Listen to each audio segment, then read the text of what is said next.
서울 도심 한복판, 불빛이 반짝이는 고급 호텔 펜트하우스.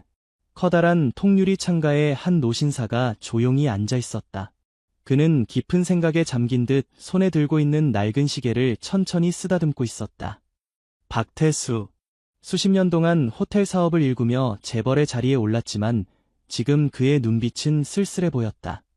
손의 시계는 오랜 세월을 견뎌온 듯 낡았다. 금태가 둘러진 고급스러운 디자인이지만 가죽 밴드는 닳아 갈라졌고 유리 표면에는 작은 흠집들이 가득했다. 하지만 시계 뒷면에 새겨진 글씨만은 여전히 또렷했다. 이지연, 영원히 함께. 태수는 손가락 끝으로 조심스럽게 각인을 어루만졌다. 그 작은 글씨를 바라보는 동안 가슴 한쪽이 저려왔다. 이 시계는 그의 전부, 한 사람을 잊지 못해 평생 간직해온 물건. 하지만 이제는 더 이상 쥐고 있을 이유가 없다고 생각했다. 긴 세월 동안 그는 그 사람을 찾아 헤맸고 결국 끝내 찾지 못했다. 이제 놓아줘야겠지. 나지막한 한숨과 함께 태수는 시계를 내려다봤다. 손끝이 떨리고 있었다.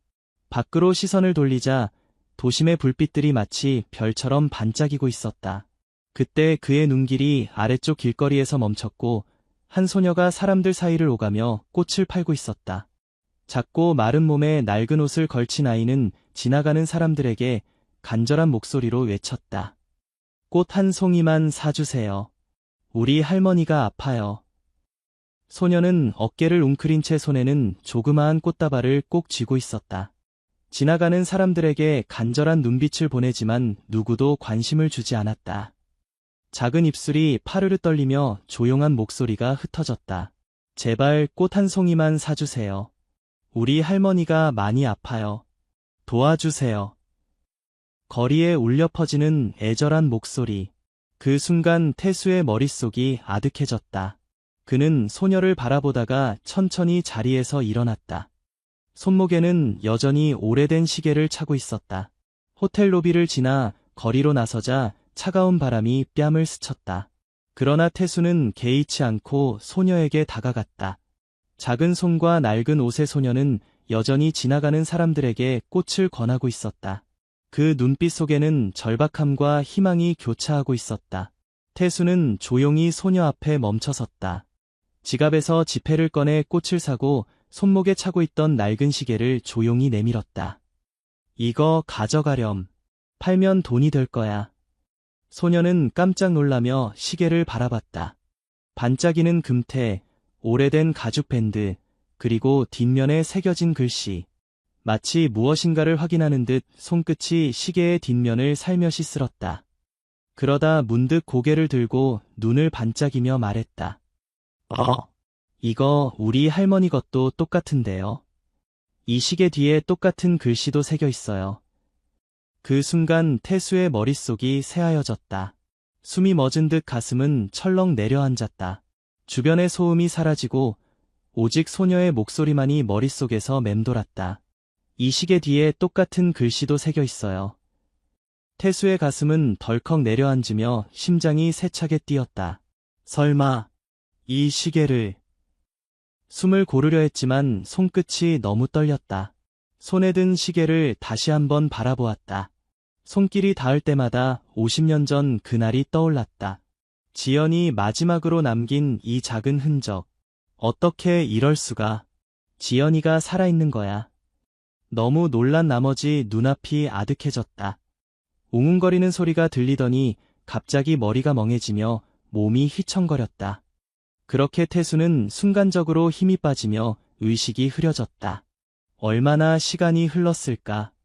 희미한 소음 속에서 정신을 차렸을 때 태수는 길거리에 쓰러져 있었다. 태수는 본능적으로 주위를 빠르게 둘러봤다. 그러나 그 소녀는 어디에도 없었다.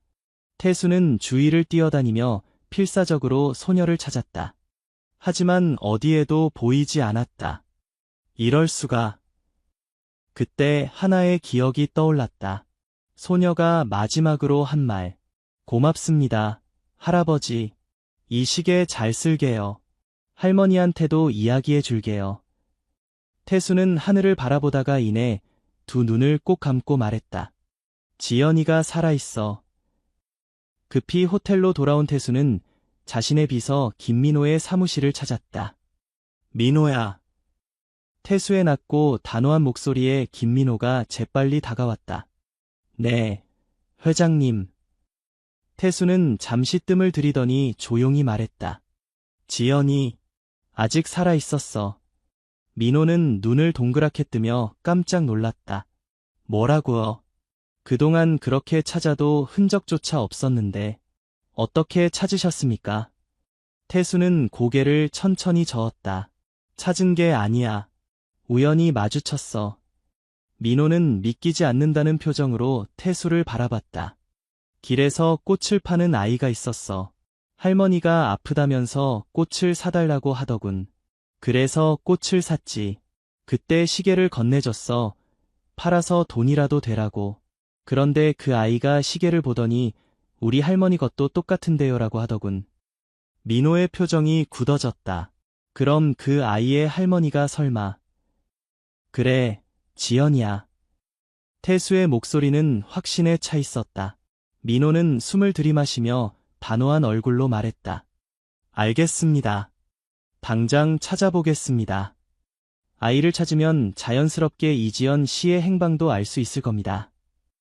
태수는 민호를 바라보며 고개를 끄덕였다. 한 달이 걸리든 1년이 걸리든 이번엔 무슨 일이 있어도 찾아야 한다. 반드시. 알겠습니다. 회장님, 전력을 다하겠습니다. 민호가 빠르게 나가자 태수는 다시 창밖을 바라보았다. 그날 본 아이의 작은 손, 그리고 지연의 흔적, 50년을 찾아 헤맸던 사람. 이제야 다시 만날 수 있을까?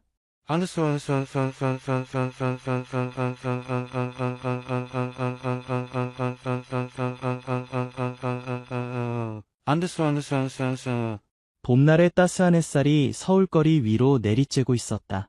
고즈넉한 한옥 기와가 줄지어 선 서울의 부촌거리. 높은 대문과 돌담이 늘어선 저택들 사이로 햇살이 부드럽게 내려앉고 있었다. 그 중에서도 단연 눈에 띄는 대저택이 하나 있었다.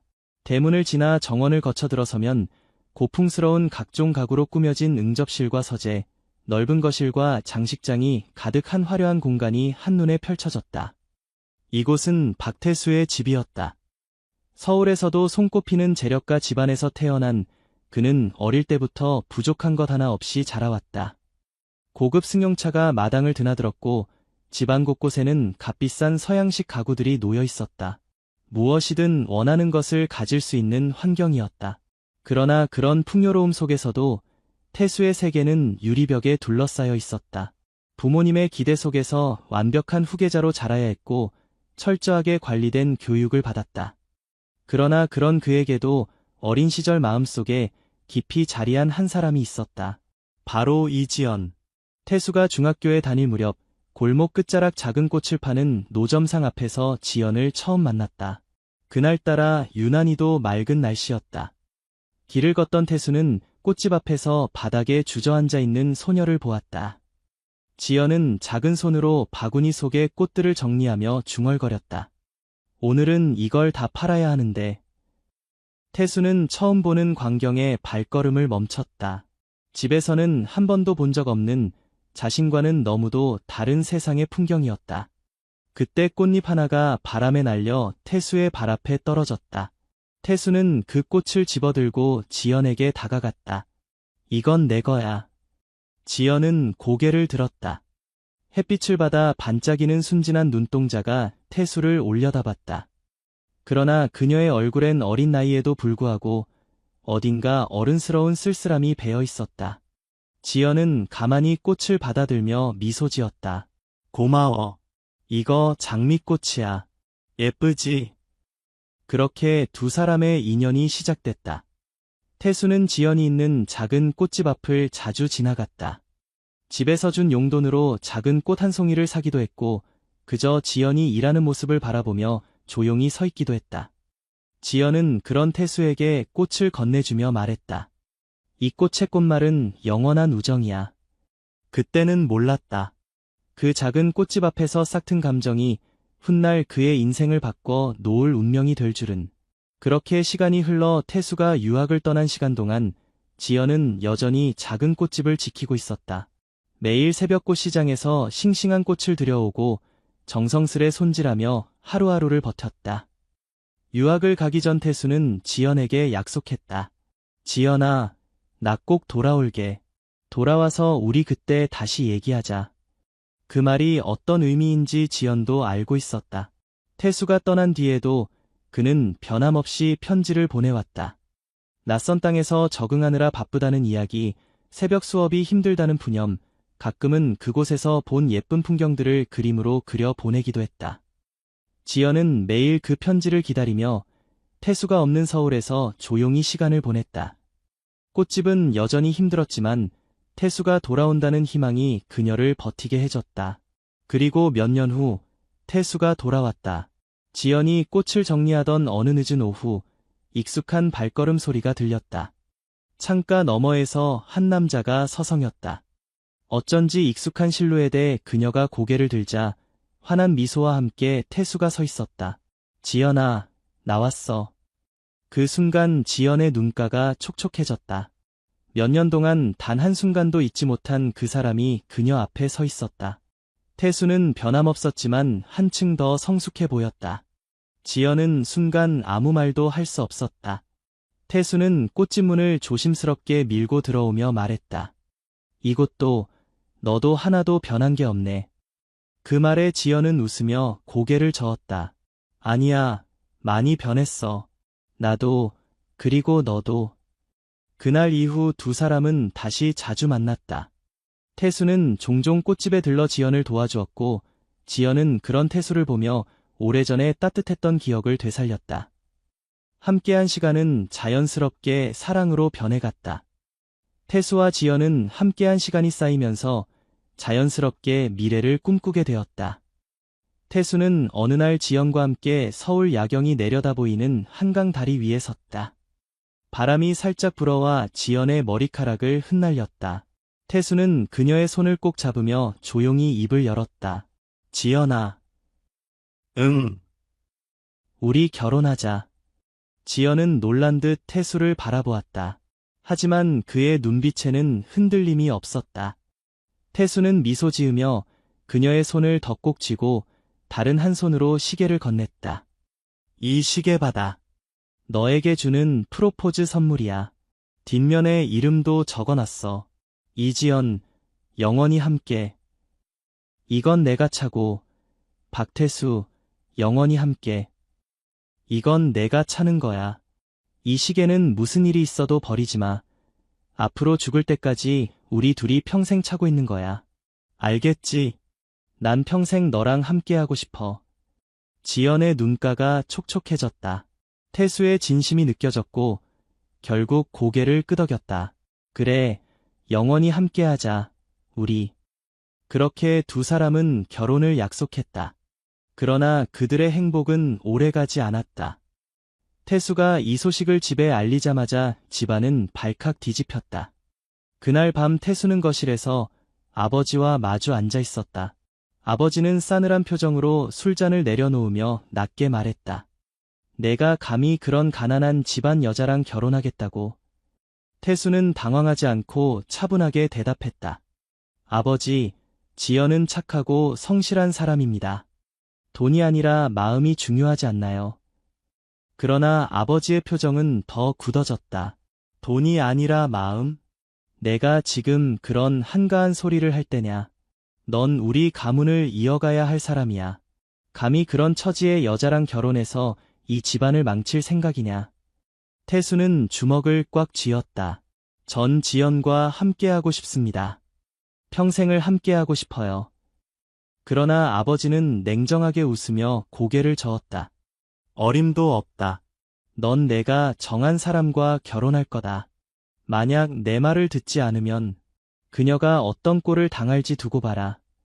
그 말에 태수는 숨을 멈췄다. 단순한 반대가 아니라 지연에게 위해를 가하겠다는 의미였다. 그날은 평소와 다름없는 하루였다. 지연은 꽃집 문을 열고 작은 화분들을 정리하며 하루를 시작했다. 햇살이 따뜻하게 스며들고 거리에는 사람들의 분주한 발걸음이 이어졌다. 그러나 그 평온한 일상은 단 몇 시간 만에 산산조각이 났다. 갑작스럽게 들이닥친 건설 인부들이 꽃집을 둘러쌌고 이내 철거 작업이 시작되었다. 지연은 황급히 뛰어나갔다. 잠깐만요. 무슨 일이죠? 제 가게예요. 하지만 이미 그녀의 꽃집은 철거 대상에 포함되어 있었고 말 한마디로 막을 수 있는 상황이 아니었다. 명령 받고 왔습니다. 이 건물은 철거됩니다. 오늘 안에 모두 철수하세요. 차가운 말 한마디에 지연은 망연자실했다. 손바닥보다 작은 꽃집이었지만 그녀의 모든 것이었다. 부모님을 잃고 혼자 힘으로 살아남기 위해 버텨온 삶의 터전이었다. 하지만 철거인부들은 그녀의 절박함 따위는 신경도 쓰지 않았다. 그때 익숙한 목소리가 들려왔다. 지연아. 태수였다. 그는 헐레벌떡 달려와 현장을 바라보며 숨을 헐떡였다. 이게 대체 무슨 일이야? 그러나 이미 늦었다. 가게는 순식간에 폐허가 되어가고 있었고 지연은 충격의 말도 제대로 하지 못했다. 그 순간 낯익은 남자가 걸어왔다. 태수의 아버지였다. 아빠. 말을 안 들으면 어떻게 되는지 이제 알겠어. 박태수? 태수는 분노로 이를 악물었다. 아버지가 한 짓입니까? 내가 감히 내 뜻을 거스르겠어? 이게 마지막 경고다. 태수는 주먹을 불끈 쥐었다. 그때 지연이 태수의 손을 꼭 잡았다. 태수야, 이제 그만해. 아니야. 내가 어떻게 가만히 있어. 그러나 지연의 손이 차갑게 떨리고 있었고 눈동자엔 슬픔이 가득했다.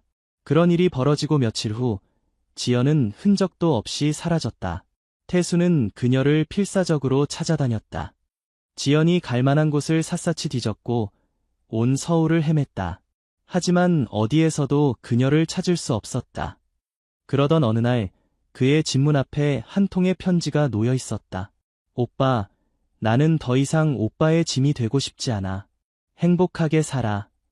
편지는 단 몇 줄이었다. 태수의 슬픔은 이루 말할 수 없었다. 태수는 무너졌다. 그는 아버지와 대판 싸웠다. 평생 처음으로 소리를 지르고 분노를 드러냈다.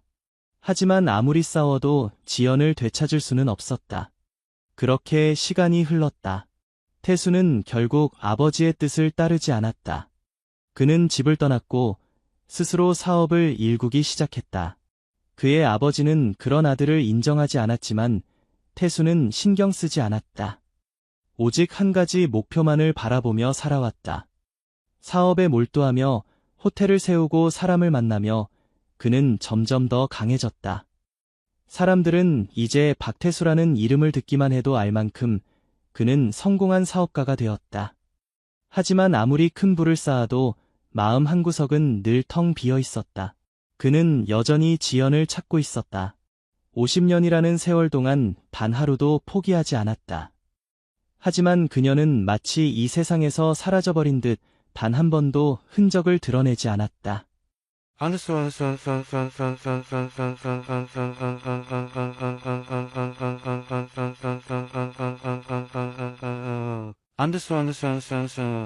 민호는 2달 동안 전국을 샅샅이 뒤졌다.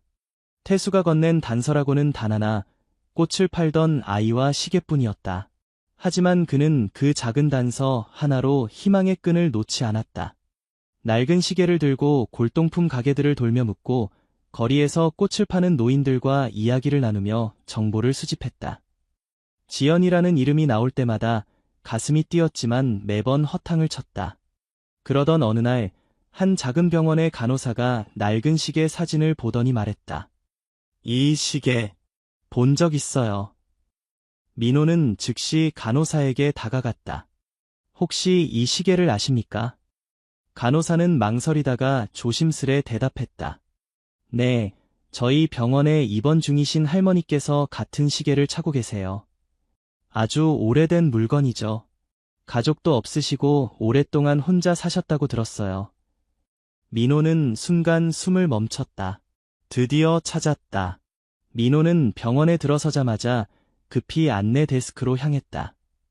이지연 환자분 어느 병실에 계시죠? 간호사가 환자 명부를 확인하고 조심스럽게 답했다. 508호실에 계십니다. 보호자가 따로 없으셔서 간병하는 손녀가 옆을 지키고 있어요. 민호는 빠른 걸음으로 복도를 지나 병실 문 앞에 섰다. 살짝 열린 문틈 사이로 보이는 병실 안은 조용했다. 병상 위에는 창백한 얼굴로 누운 이지연이 있었다. 산소 마스크를 쓴 채 가느다란 숨을 쉬고 있었고 주름진 손에는 바짝 마른 힘줄이 선명했다. 그 옆에는 조그마한 소녀가 앉아 있었다. 낡은 옷을 입은 작은 몸집의 아이는 커다란 눈망울로 병상의 할머니를 지켜보고 있었다. 작은 손으로 물수건을 꼭 쥔 채 이지연의 이마를 조심스럽게 닦아주고 있었다. 민호는 조심스럽게 안으로 들어갔다. 소녀는 낯선 사람의 등장에 움찔하며 몸을 뒤로 뺐다. 괜찮아. 할머니와 너를 도와주러 온 사람이야. 얼마 전에 길에서 받았던 시계. 알지? 그 시계 주인의 비서야. 소녀는 놀란 얼굴로 민호를 바라봤지만 이내 경계를 풀었다. 너 혼자 할머니를 돌보고 있니? 소녀는 망설이다가 살짝 고개를 끄덕였다. 민호는 아이를 바라보며 살짝 미소를 지었다. 이름이 뭐니? 서연이에요. 이서연. 서연아, 넌 정말 할머니를 잘 보살피는구나. 서연은 아무 말 없이 지연의 손을 꼭 잡고 있었다. 할머니께서 많이 아프신가 보구나. 서연은 고개를 끄덕이며 힘없이 대답했다. 네, 많이 아파요. 병원에서 치료받으려면 돈이 많이 든다고 했는데 제가 아무리 나가서 꽃을 팔아도 그 돈으로 할머니 병원비를 만들 수가 없어서 슬퍼요. 민호는 순간 목이 메었다. 2달 동안 온갖 발품을 팔며 찾아 헤맸던 지연, 그리고 그 곁을 지키고 있는 이 작은 아이. 민호는 조심스럽게 지연을 내려다보았다. 할머니께서는 언제부터 편찮으셔? 몇 달 전부터 많이 아프셨어요. 계속 괜찮다고 병원 안 가도 된다고 하셨는데 결국 쓰러지셔서 병원에 오게 됐어요. 소녀는 할머니의 손을 꼭 잡고 절망적인 눈빛으로 바라보았다. 민호는 그 모습을 보고 가슴이 찢어졌다. 할머니는 꼭 나을 거야. 그렇지? 민호는 서연의 머리를 조심스레 쓰다듬으며 부드러운 목소리로 대답했다. 그래, 꼭 나으실 거야. 그리고 할머니를 돕고 싶은 사람이 있어. 정말 멋지고 대단하신 분이지. 그러니까 걱정 마. 서연은 고개를 갸웃하며 민호를 바라보았다. 누구어? 민호는 살짝 미소를 지으며 조용히 답했다. 곧 만나게 될 거야. 민호는 병실에서 나오자마자 깊은 숨을 내쉬었다. 지연의 상태는 생각보다 훨씬 심각했다. 그녀는 너무 오랜 세월을 힘겹게 버텨온 듯 보였다. 그리고 그 곁을 지키고 있는 어린 소녀 서연. 그 작은 어깨 위에 짊어진 삶의 무게가 고스란히 전해져 가슴이 먹먹해졌다. 민호는 서둘러 휴대폰을 꺼내 태수에게 전화를 걸었다. 회장님, 찾았습니다. 전화기 너머로 잠시 정적이 흐른 뒤 떨리는 목소리가 들려왔다. 그래, 지연을 찾았어. 네, 하지만 사정이 좋지 않습니다. 잠시 침묵이 이어졌다. 민호는 조심스럽게 말을 이었다. 현재 병원에 입원 중이십니다. 상태가 많이 안 좋습니다. 태수의 손이 떨렸다. 어떤 상태지? 병세가 악화되었습니다. 의료비 문제가 해결되지 않아서 치료를 제대로 받지 못하고 있는 것 같습니다. 태수는 눈을 감았다. 50년, 오랜 세월 동안 찾아 헤맸는데, 이제야 찾았는데, 50년을 헤맸는데, 이제야. 왜 그런 모습이야? 지연아, 웃으면서 보고 싶었는데. 그의 목소리가 떨렸다. 감정이 북받쳐 올라 더는 말을 잇지 못했다. 그날 저녁, 병실 창가에는 어둠이 희미하게 드리워져 있었다. 지연은 창밖을 멍하니 바라보며 깊고 긴 한숨을 내쉬었다. 그녀의 얼굴에는 세월이 새겨놓은 주름이 가득했지만 어딘가 모르게 그리움과 허전함이 서려 있었다. 침대 곁에 앉아있던 손녀 서연은 할머니의 손을 꼭 잡고 있었다. 그녀의 어린 얼굴에는 피곤함이 가득했지만 그럼에도 불구하고 불안한 듯 할머니의 손을 놓지 않았다. 작은 손으로 주름진 손을 어루만지며 나직이 속삭였다. 할머니, 더 힘내세요. 그때 병실 문이 천천히 열렸다. 낯선 남자가 한 발 한 발 조심스럽게 안으로 들어왔다. 깔끔하게 빗어넘긴 백발, 단정한 정장 차림. 그는 문을 닫지도 못한 채 멈춰서서 침대에 누워있는 지연을 바라보았다. 지연은 문 쪽으로 천천히 고개를 돌렸다. 그리고 낮은 목소리로 물었다. 누구세요? 남자는 아무 말도 하지 않았다. 눈을 떼지 못한 채 천천히 그녀의 손목을 향해 시선을 내렸다. 그 순간 그의 숨이 멎을 것 같았다. 오래전, 50년 전, 그가 떠나기 전 그녀에게 건넸던 시계. 그 시계가 아직도 그녀의 손목에 채워져 있었다. 태수의 입술이 미세하게 떨렸다. 손끝도, 숨소리도 조심스러웠다. 간신히 입을 떼며 떨리는 목소리로 그녀의 이름을 불렀다. 지연아. 지연의 눈이 커졌다. 그녀는 한동안 말을 잇지 못했다. 손끝이 미세하게 떨렸고 숨이 고르지 못했다. 그리고 마침내 태수, 오빠. 그녀의 눈에 눈물이 고였다. 두 사람은 아무 말 없이 서로를 바라보며 한없이 눈물을 흘렸다. 세월이 흘렀지만 서로를 향한 깊은 그리움은 여전히 선명했다.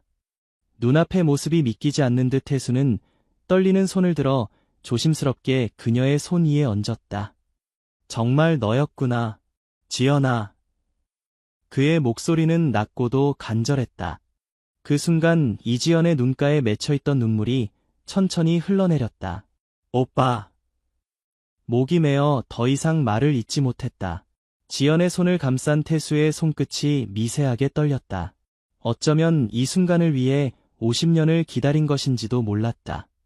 눈물에 젖은 얼굴을 하늘로 향하다가 지연은 이내 흐느끼며 손으로 얼굴을 감쌌다.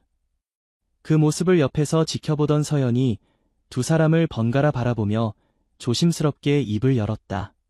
할머니, 이 할아버지가 항상 말했던 그 할아버지예요. 조용한 병실의 맑고 여린 목소리가 울려 퍼졌다. 지연은 순간 멈칫했다. 그리고 곧 손녀의 작은 손을 꼭 감싸쥐었다.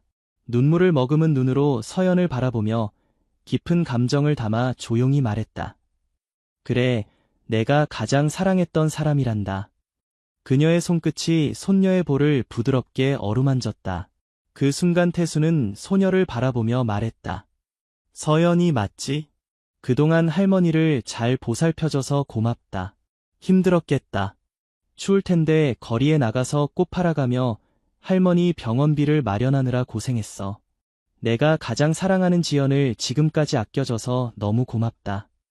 그렇게 차갑기만 했던 병실에는 따뜻한 감정이 피어올랐다. 그렇게 잠깐의 시간이 흐른 뒤 태수는 곧바로 자리에서 일어나 민호를 향해 단호한 목소리로 말했다. 당장 전국의 병원에서 제일 뛰어난 의사를 부르도록 해. 민호는 이미 그럴 줄 알고 있었다는 듯 고개를 끄덕였다. 회장님, 이미 최고의 전문의를 섭외해 놓았습니다. 곧 도착할 겁니다. 잠시 후 병실 문이 열리고 백발의 권위가 있는 의사가 들어섰다. 그는 태수와 짧게 눈을 마주친 뒤 곧바로 지연의 상태를 살폈다. 환자분 상태가 위중하시지만 충분히 치유가 가능합니다. 다만 장기적인 관리와 정성이 필요합니다. 태수는 지체 없이 대답했다. 돈이 얼마가 들든 어떤 방법이든 써서 꼭 낫게 해주십시오. 그의 목소리엔 단호함과 간절함이 동시에 서려 있었다. 옆에서 조용히 듣고 있던 지연이 약하게 웃으며 말했다. 나 이제 괜찮아요. 이렇게 다시 만나게 된 것만으로도 충분한걸. 그러나 태수는 그녀의 손을 꼭 잡으며 고개를 저었다. 아니, 난 널 위해서라면 뭐든 할 거야. 이번엔 절대 널 잃지 않아. 그 순간 서연이 눈을 반짝이며 태수를 올려다보았다. 할아버지가 우리 할머니를 치료해 주는 거예요. 태수는 미소를 지으며 서연의 머리를 살짝 쓰다듬었다. 그래.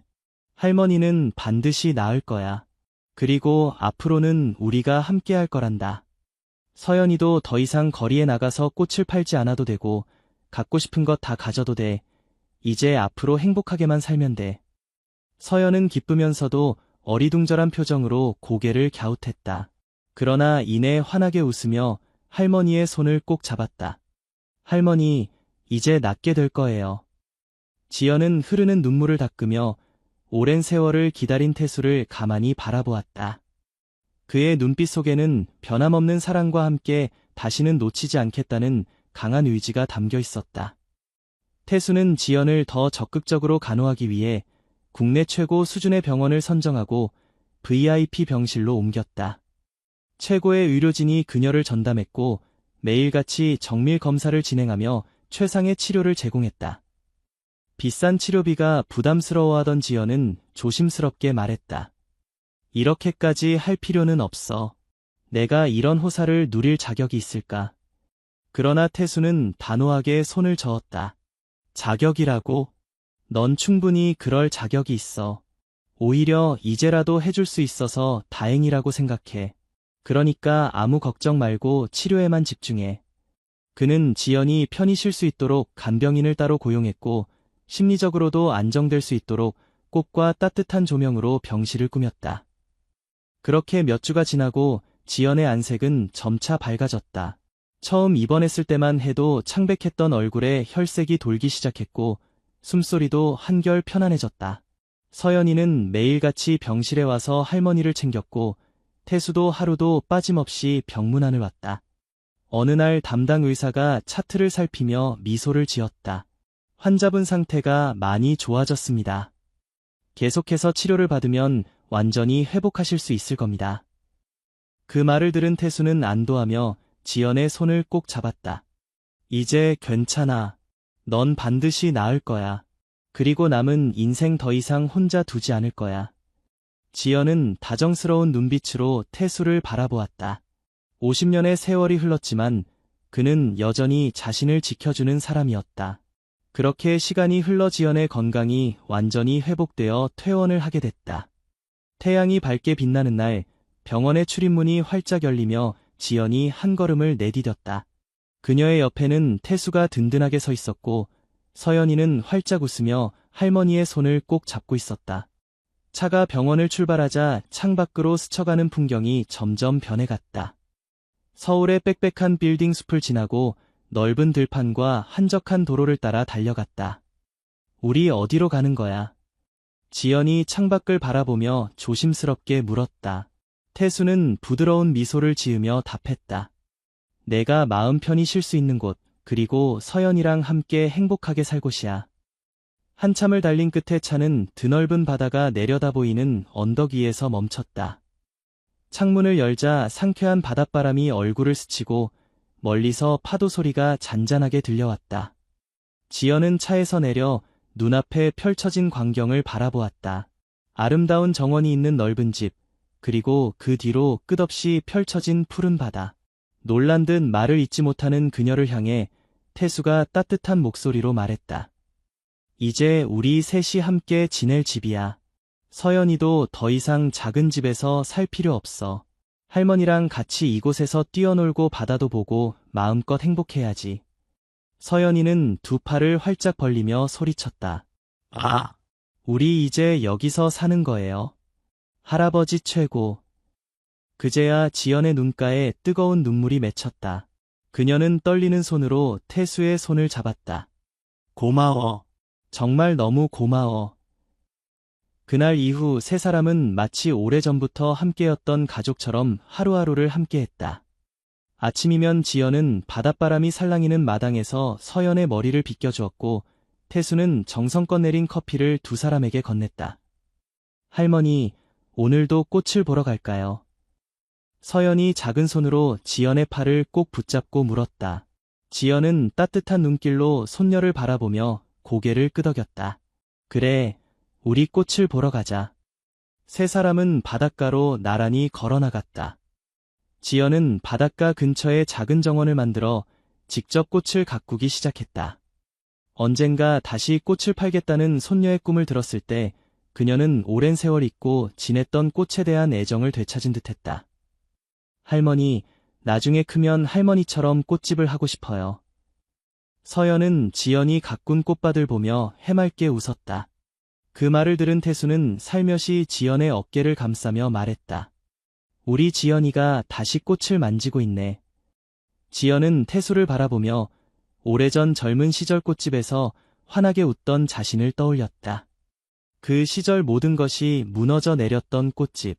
그러나 이제는 새로운 시작을 할 수 있었다. 이제야 모든 게 제자리로 돌아온 것 같아. 그녀는 손에 묻은 흙을 털어내며 조용히 중얼거렸다. 저녁이면 세 사람은 함께 식탁에 둘러앉아 따뜻한 밥을 나눴다. 밥상 위에는 지연이 정성껏 만든 반찬이 놓였고 서연은 작은 손으로 밥을 떠먹으며 웃었다. 할머니, 할아버지, 우리 영원히 같이 살아요. 순간 태수와 지연은 서로를 바라보며 눈빛을 나눴다. 너무나도 당연했지만 전하지 못한 약속. 그들은 50년을 돌아서야만 이 행복을 다시 찾을 수 있었다. 태수는 서연의 작은 손을 조심스럽게 감싸주며 말했다. 그래, 이제 우리는 영원히 함께야. 지연도 조용히 고개를 끄덕였다. 50년을 돌아 이제야 다시 찾은 따뜻한 손길. 창밖으로 붉게 물든 노을이 바다 위에 드리워졌다. 그리고 그날 밤 태수는 오랜 세월 품고 있던 시계를 조용히 서랍 속에 넣었다. 더 이상 과거에 얽매일 필요가 없었다. 그의 시간은 이제야 비로소 다시 흐르기 시작했다. 서로의 손을 꼭 잡은 두 사람의 손목에는 각각의 시계가 나란히 자리하고 있었다. 영원히 함께라는 약속은 이제야 지켜졌다. 태수 오빠, 50년이 지났지만 내 마음은 그때 그대로였어. 나도 마찬가지야, 지연아. 하루도 널 잊은 적이 없었어. 그렇게 두 사람은 50년이라는 세월을 뛰어넘어 다시 하나가 되었다.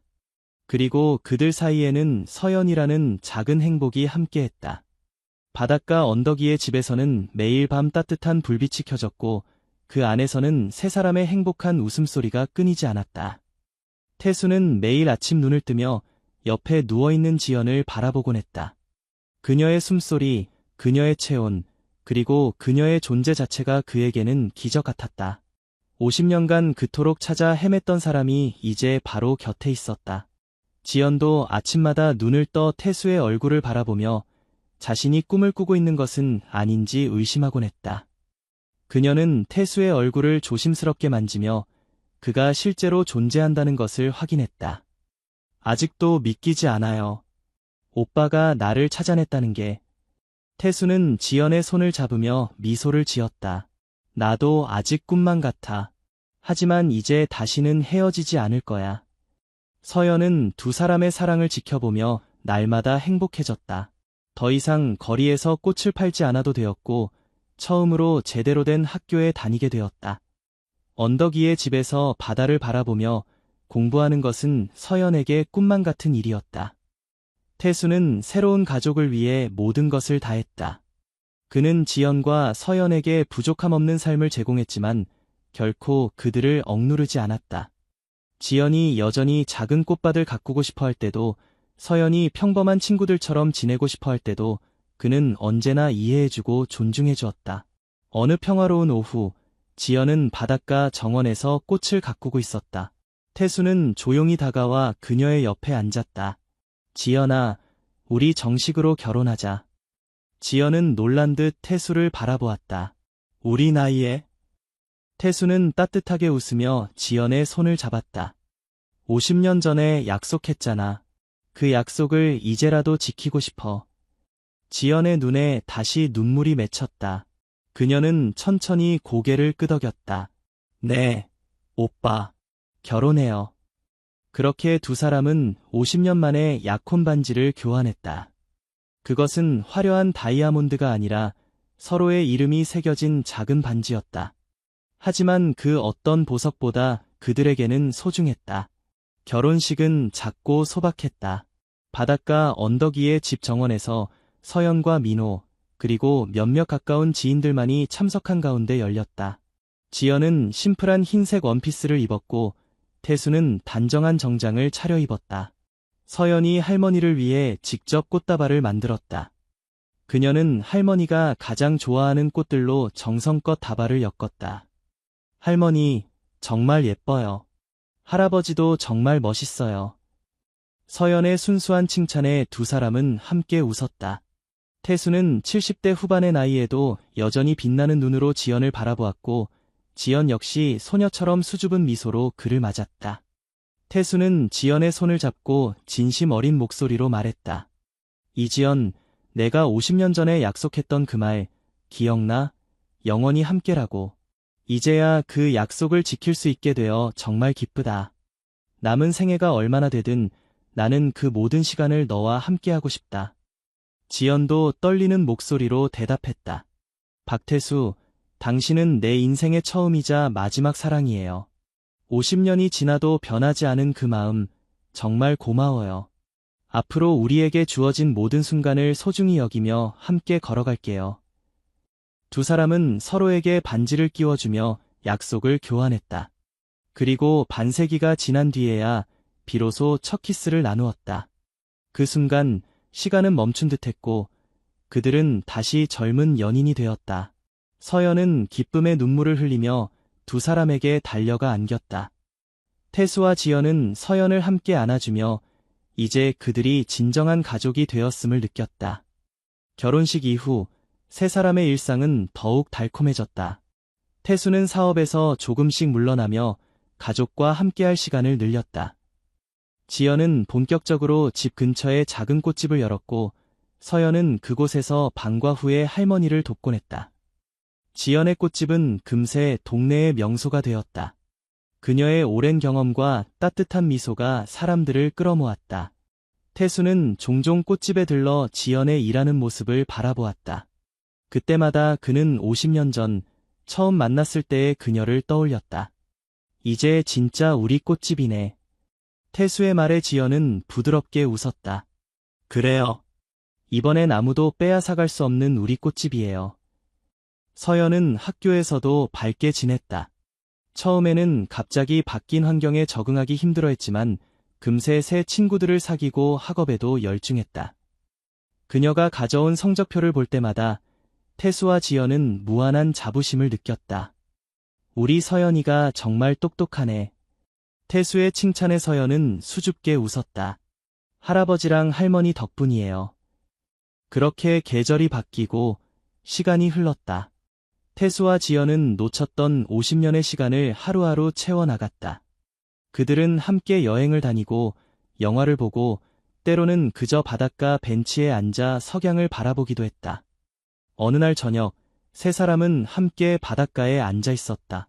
서연은 모래성을 만들고 있었고 태수와 지연은 나란히 앉아 그녀를 바라보고 있었다. 생각해보면 참 신기해요.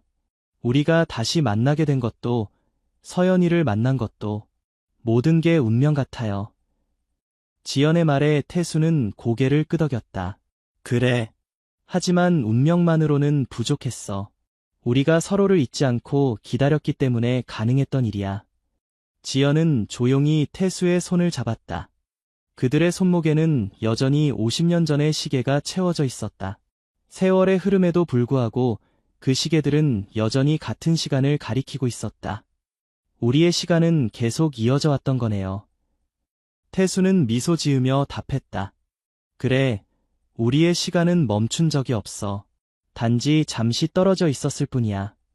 서연이 두 사람에게 달려와 안겼다. 할아버지, 할머니, 보세요. 해가 지고 있어요.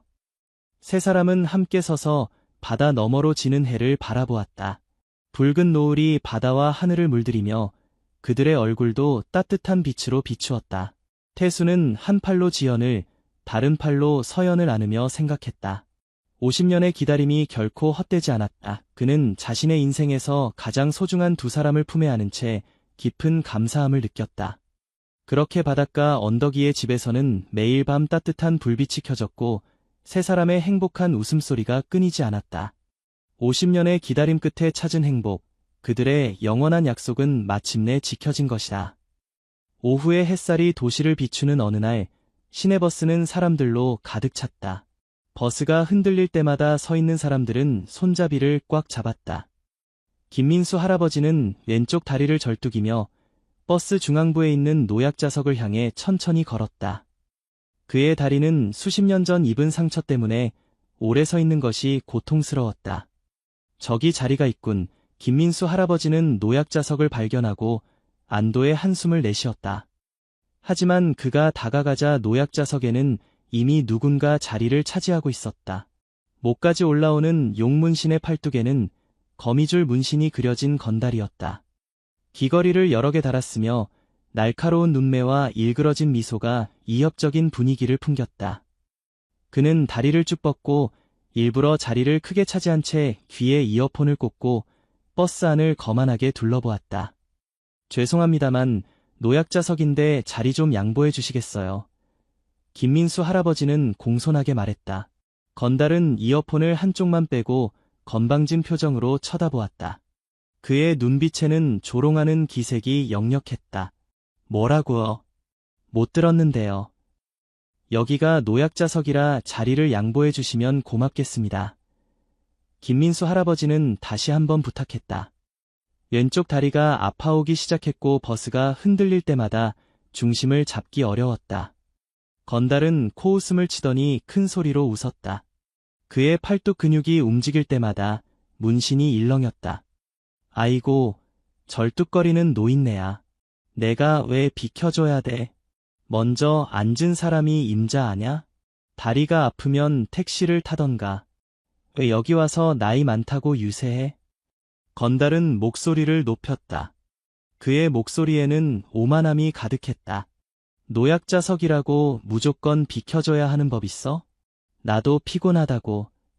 김민수 할아버지의 얼굴이 붉어졌지만 그는 침착함을 유지했다. 젊은이, 버스에 노약자석이 있는 이유가 있지 않겠나?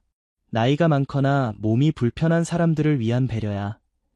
아, 진짜 귀찮게 하네. 건달은 갑자기 자리에서 일어나 김민수 할아버지 앞에 서서 그의 가슴을 손가락으로 거칠게 밀었다. 무게중심이 불안정했던 김민수 할아버지는 뒤로 비틀거리며 넘어질 뻔했다. 절뚝거리는 거 특별 대우 받으려고? 그냥 다른 데 가서 서 있어. 이 노인네야. 아님 집에서 나오지 말던가. 다시 한번 건달은 김민수 할아버지의 어깨를 밀었고 이번에는 김민수 할아버지가 옆에 있던 승객에게 부딪혔다. 승객들은 불안한 기색으로 더 멀리 물러났고 아무도 나서서 말리지 않았다. 버스기사도 그만하세요 라고 작게 이야기할 뿐 별다른 말을 하지 않았다. 건달의 위협적인 외모와 행동 때문에 다들 개입하기를 꺼렸다. 이봐, 아무리 그래도 왜 폭력을 쓰는가? 그만하게. 김민수 할아버지는 자신의 옷깃을 정리하며 말했지만 그의 목소리는 떨리고 있었다. 폭력. 내가 언제 폭력을 썼어? 그냥 살짝 밀었을 뿐인데. 노인네, 서 있을 힘도 없으면 집에나 있지. 왜 나와서 사람 귀찮게 해? 건달은 다시 한번 팔을 들어 올렸고 김민수 할아버지는 본능적으로 몸을 피했다. 건달은 그 모습을 보고 더 크게 웃었다. 봐봐, 제대로 서 있지도 못하면서 얼마나 더 버틸 거야. 버스는 불편한 침묵으로 가득 찼다. 승객들은 모두 상황을 알면서도 모른 척했다. 김민수 할아버지는 무력감을 느끼며 창밖을 바라보았다. 그의 왼쪽 다리는 이제 더 심하게 아파왔고 건달의 밀침으로 인해 오래된 상처가 다시 욱신거렸다. 그때 버스 문이 열리고 한 노인이 탑승했다. 이정훈 할아버지였다. 허리를 세우고 걸어 들어오며 버스 안의 상황을 빠르게 파악했다. 김민수 할아버지가 건달에게 밀려 비틀거리는 모습이 그의 시야에 들어왔다. 이정훈 할아버지는 어떤 망설임도 없이 그들에게 다가갔다. 그의 걸음걸이는 나이에 비해 놀라울 정도로 안정적이었고 눈빛은 날카로웠다. 법을 모르나 이정훈 할아버지의 목소리는 조용했지만 버스 안에 울려 퍼졌다. 그 목소리에는 어떤 위험이 담겨 있었다. 건달은 순간 당황했지만 곧 비웃음을 지었다. 뭐야, 또 다른 할아버지가 왔네. 두 분이서 짝짝꿍하게?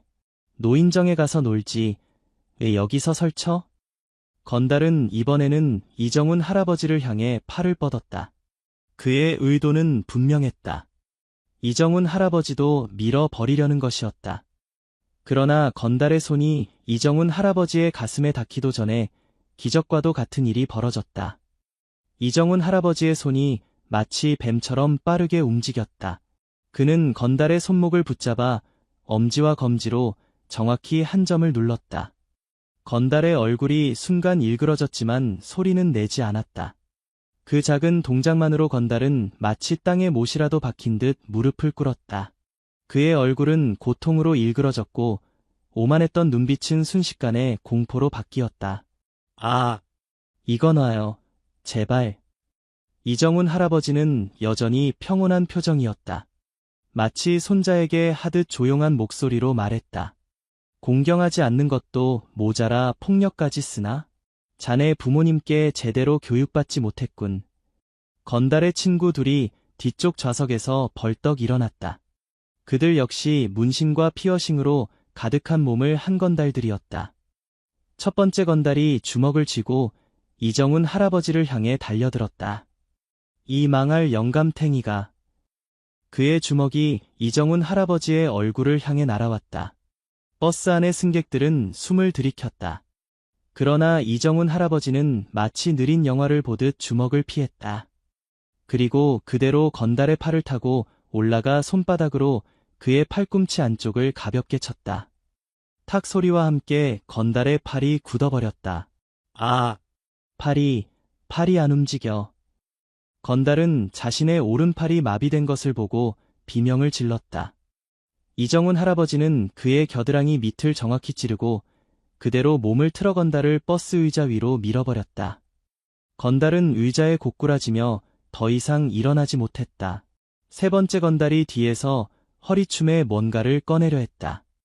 위험한 물건인 듯했다. 그러나 이정훈 할아버지는 이미 알고 있었다는 듯이 돌아보지도 않고 손을 뻗었다. 그의 손가락 두 개가 건달의 손목 부분을 정확히 찔렀고 건달의 손에서 주머니 칼이 철컥 소리와 함께 바닥으로 떨어졌다. 아! 손가락이 마비됐어. 이정훈 할아버지는 그대로 힉몸을 돌려 건달의 바지, 허리춤을 잡아 위로 당겼다.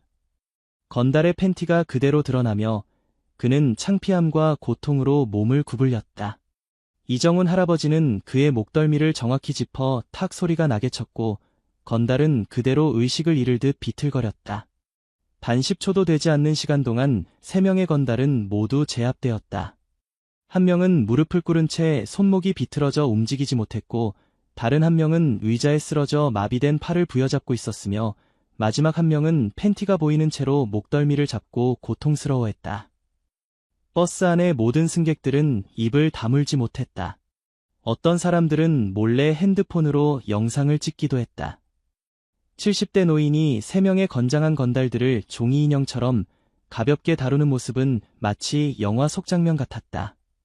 우리 내려요. 제발 내려요. 다음 정류장에 세워주세요. 건달들은 겁에 질려 외쳤다. 버스가 다음 정류장에 멈추자 그들은 서로를 부축하며 황급히 버스에서 내렸다. 팬티가 보였던 건달은 바지를 부여잡은 채 뛰어내렸고 팔이 마비된 건달은 절뚝거리며 따라갔다. 내리면서도 계속 뒤를 돌아보는 그들의 눈에는 공포가 가득했다. 이정훈 할아버지는 마치 아무 일도 없었다는 듯 옷깃을 정리하고 노약자석을 가리켰다. 앉으시지요, 선생님. 김민수 할아버지는 놀란 표정으로 이정훈 할아버지를 바라보았다. 그의 눈에는 경외심이 가득했다. 그는 감사의 말을 중얼거리며 노약자석에 앉았다.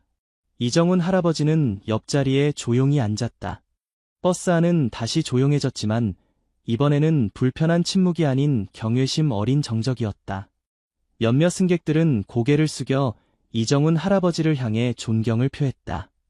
그가 보여준 무술 실력은 분명 오랜 세월 갈고 닦은 것이 분명했고 누구도 노인에게서 찾아볼 수 없는 놀라운 기술이었다. 버스는 다시 평온을 되찾았다.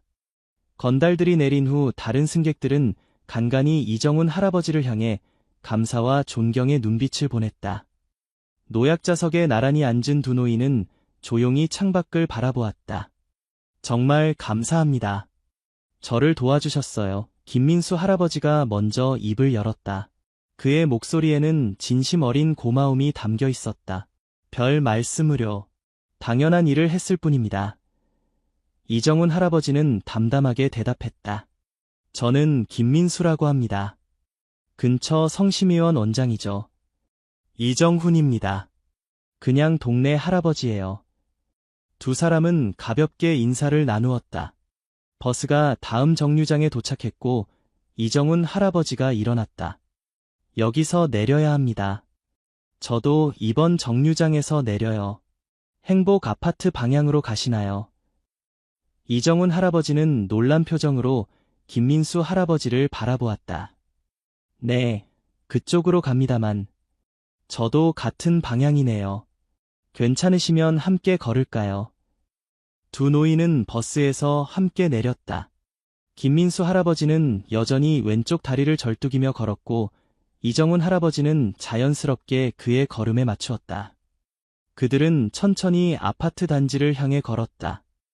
이정훈 할아버지는 김민수 할아버지의 걸음걸이를 살펴보다가 조심스럽게 물었다. 실례지만 다리가 많이 불편하신 것 같은데 오래된 상처인가요? 김민수 할아버지는 잠시 걸음을 멈추고 자신의 왼쪽 다리를 내려다보았다. 그의 얼굴에 옅은 미소가 번졌다. 네, 40년 전 일이에요. 사실 이 다리는 제게 특별한 의미가 있습니다. 이정훈 할아버지는 호기심 어린 표정으로 기다렸다. 저희 가족이 북한에서 탈출할 때 생긴 상처입니다. 이 말에 이정훈 할아버지의 발걸음이 살짝 멈칫했다. 하지만 그는 곧 아무렇지 않은 듯 걸음을 이어갔다. 북한에서 오셨군요. 네, 제가 17살 때였어요. 아버지가 과학자이셨는데 한국으로 망명하기로 결심하셨죠. 두 사람은 천천히 걸으며 이야기를 나누었다. 김민수 할아버지의 목소리에는 오래된 기억을 더듬는 듯한 감정이 묻어났다. 그때 우리를 도와준 한 군인이 계셨어요. 북파공작원이었죠. 그분이 아니었다면 우리 가족은 절대 남한에 올 수 없었을 겁니다. 이정훈 할아버지의 표정이 미묘하게 변했다.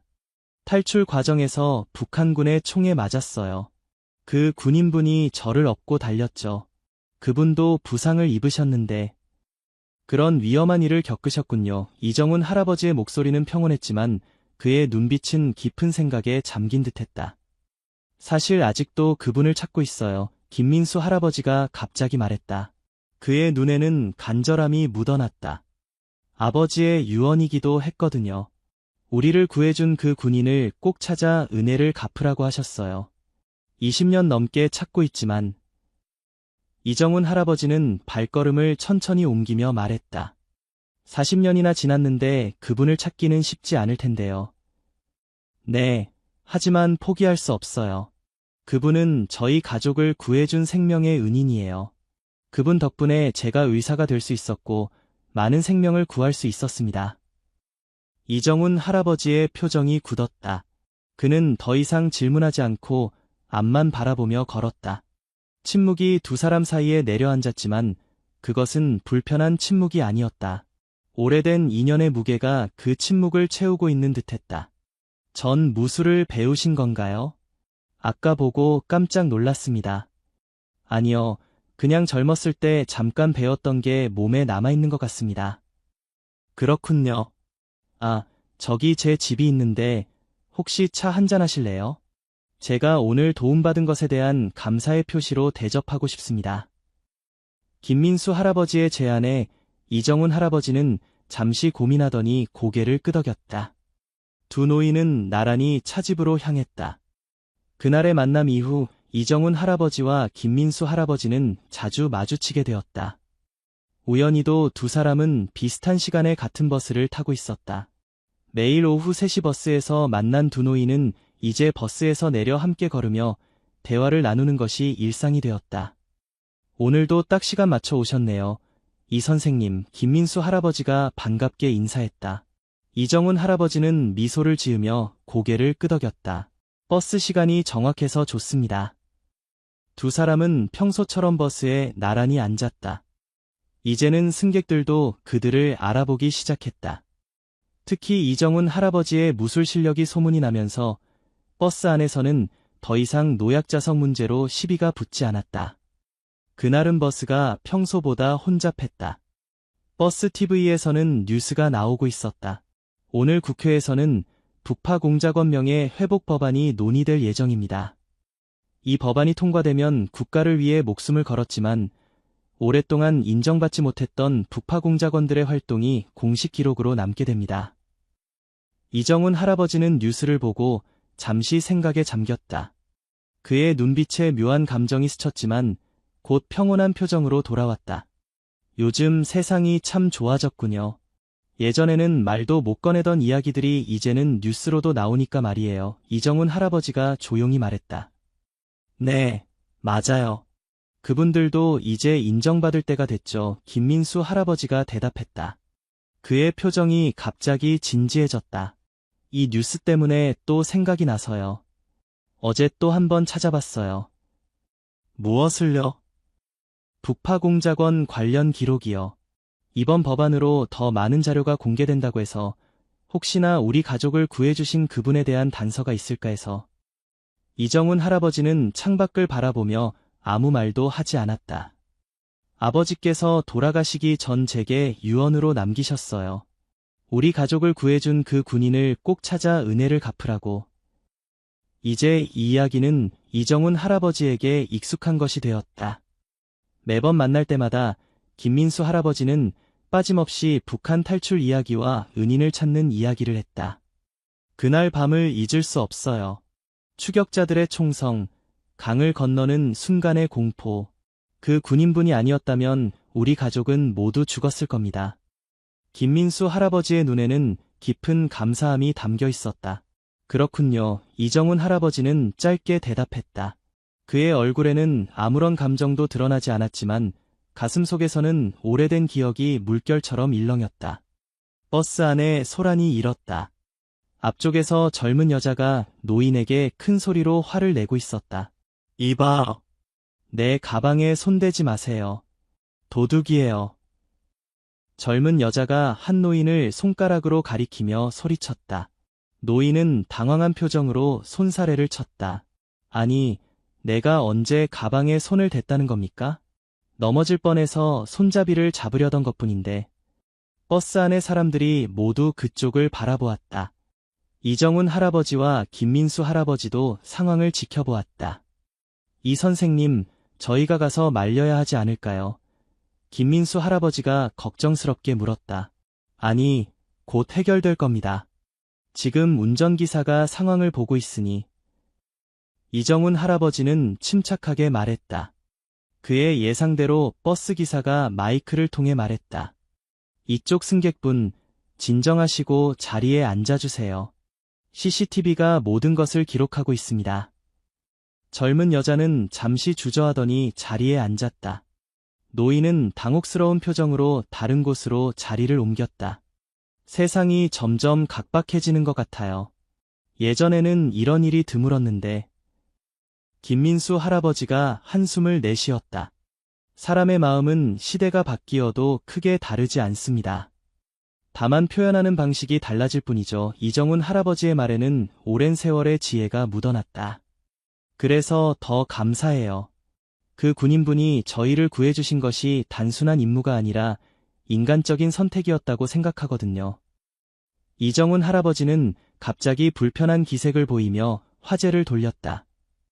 오늘 날씨가 참 좋네요. 저기 공원에 꽃들이 피기 시작했군요.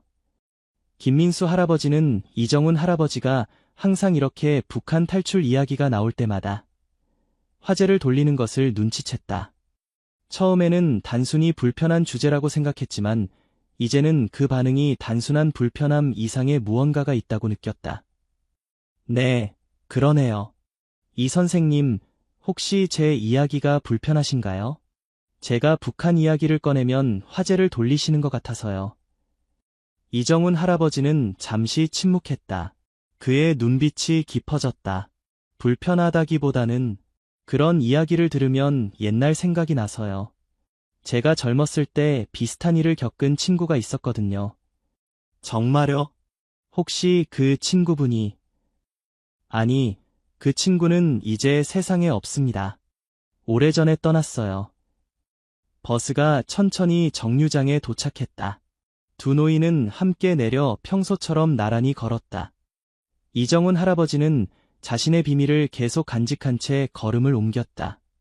그의 마음속에는 언젠가는 진실을 말해야 할지도 모른다는 생각이 스쳤지만 아직은 때가 아니라고 느꼈다. 가을이 깊어가던 어느 날 오후, 버스에서 내린 두 노인은 평소와 같이 함께 걸었다. 낙엽이 바스락거리는 길을 따라 천천히 걸으며 그들은 일상적인 대화를 나누었다. 이 선생님, 오늘 저녁 시간 괜찮으세요? 김민수 할아버지가 갑자기 물었다. 네. 저녁이요? 이정훈 할아버지는 의아한 표정으로 물었다. 네, 제 집에서 간단히 저녁 식사라도 하시면 어떨까 해서요. 매일 같은 버스를 타고 이야기는 많이 나눴지만 제대로 대접한 적이 없어서. 이정훈 할아버지는 잠시 망설였다. 그는 지나치게 개인적인 만남을 피해왔다. 하지만 몇 달 동안 함께 버스를 타며 정이 들었고 김민수 할아버지의 따뜻한 제안을 거절하기 어려웠다. 그럼 감사히 초대에 응하겠습니다. 잘 됐네요. 제 집이 바로 저 아파트예요. 걸어서 5분이면 됩니다. 두 사람은 행복 아파트 단지로 향했다. 가을 햇살이 따스하게 내리쬐는 오후, 그들은 여유롭게 걸으며 이런저런 이야기를 나누었다. 저는 혼자 살아요. 아내는 10년 전에 먼저 떠났고 아들은 미국에서 의사로 일하고 있습니다. 김민수 할아버지가 말했다.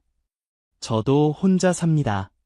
결혼은 하지 않았어요. 이정훈 할아버지의 대답은 항상 그랬듯 간결했다. 두 사람은 함께 엘리베이터를 타고 김민수 할아버지의 집에 들어섰다.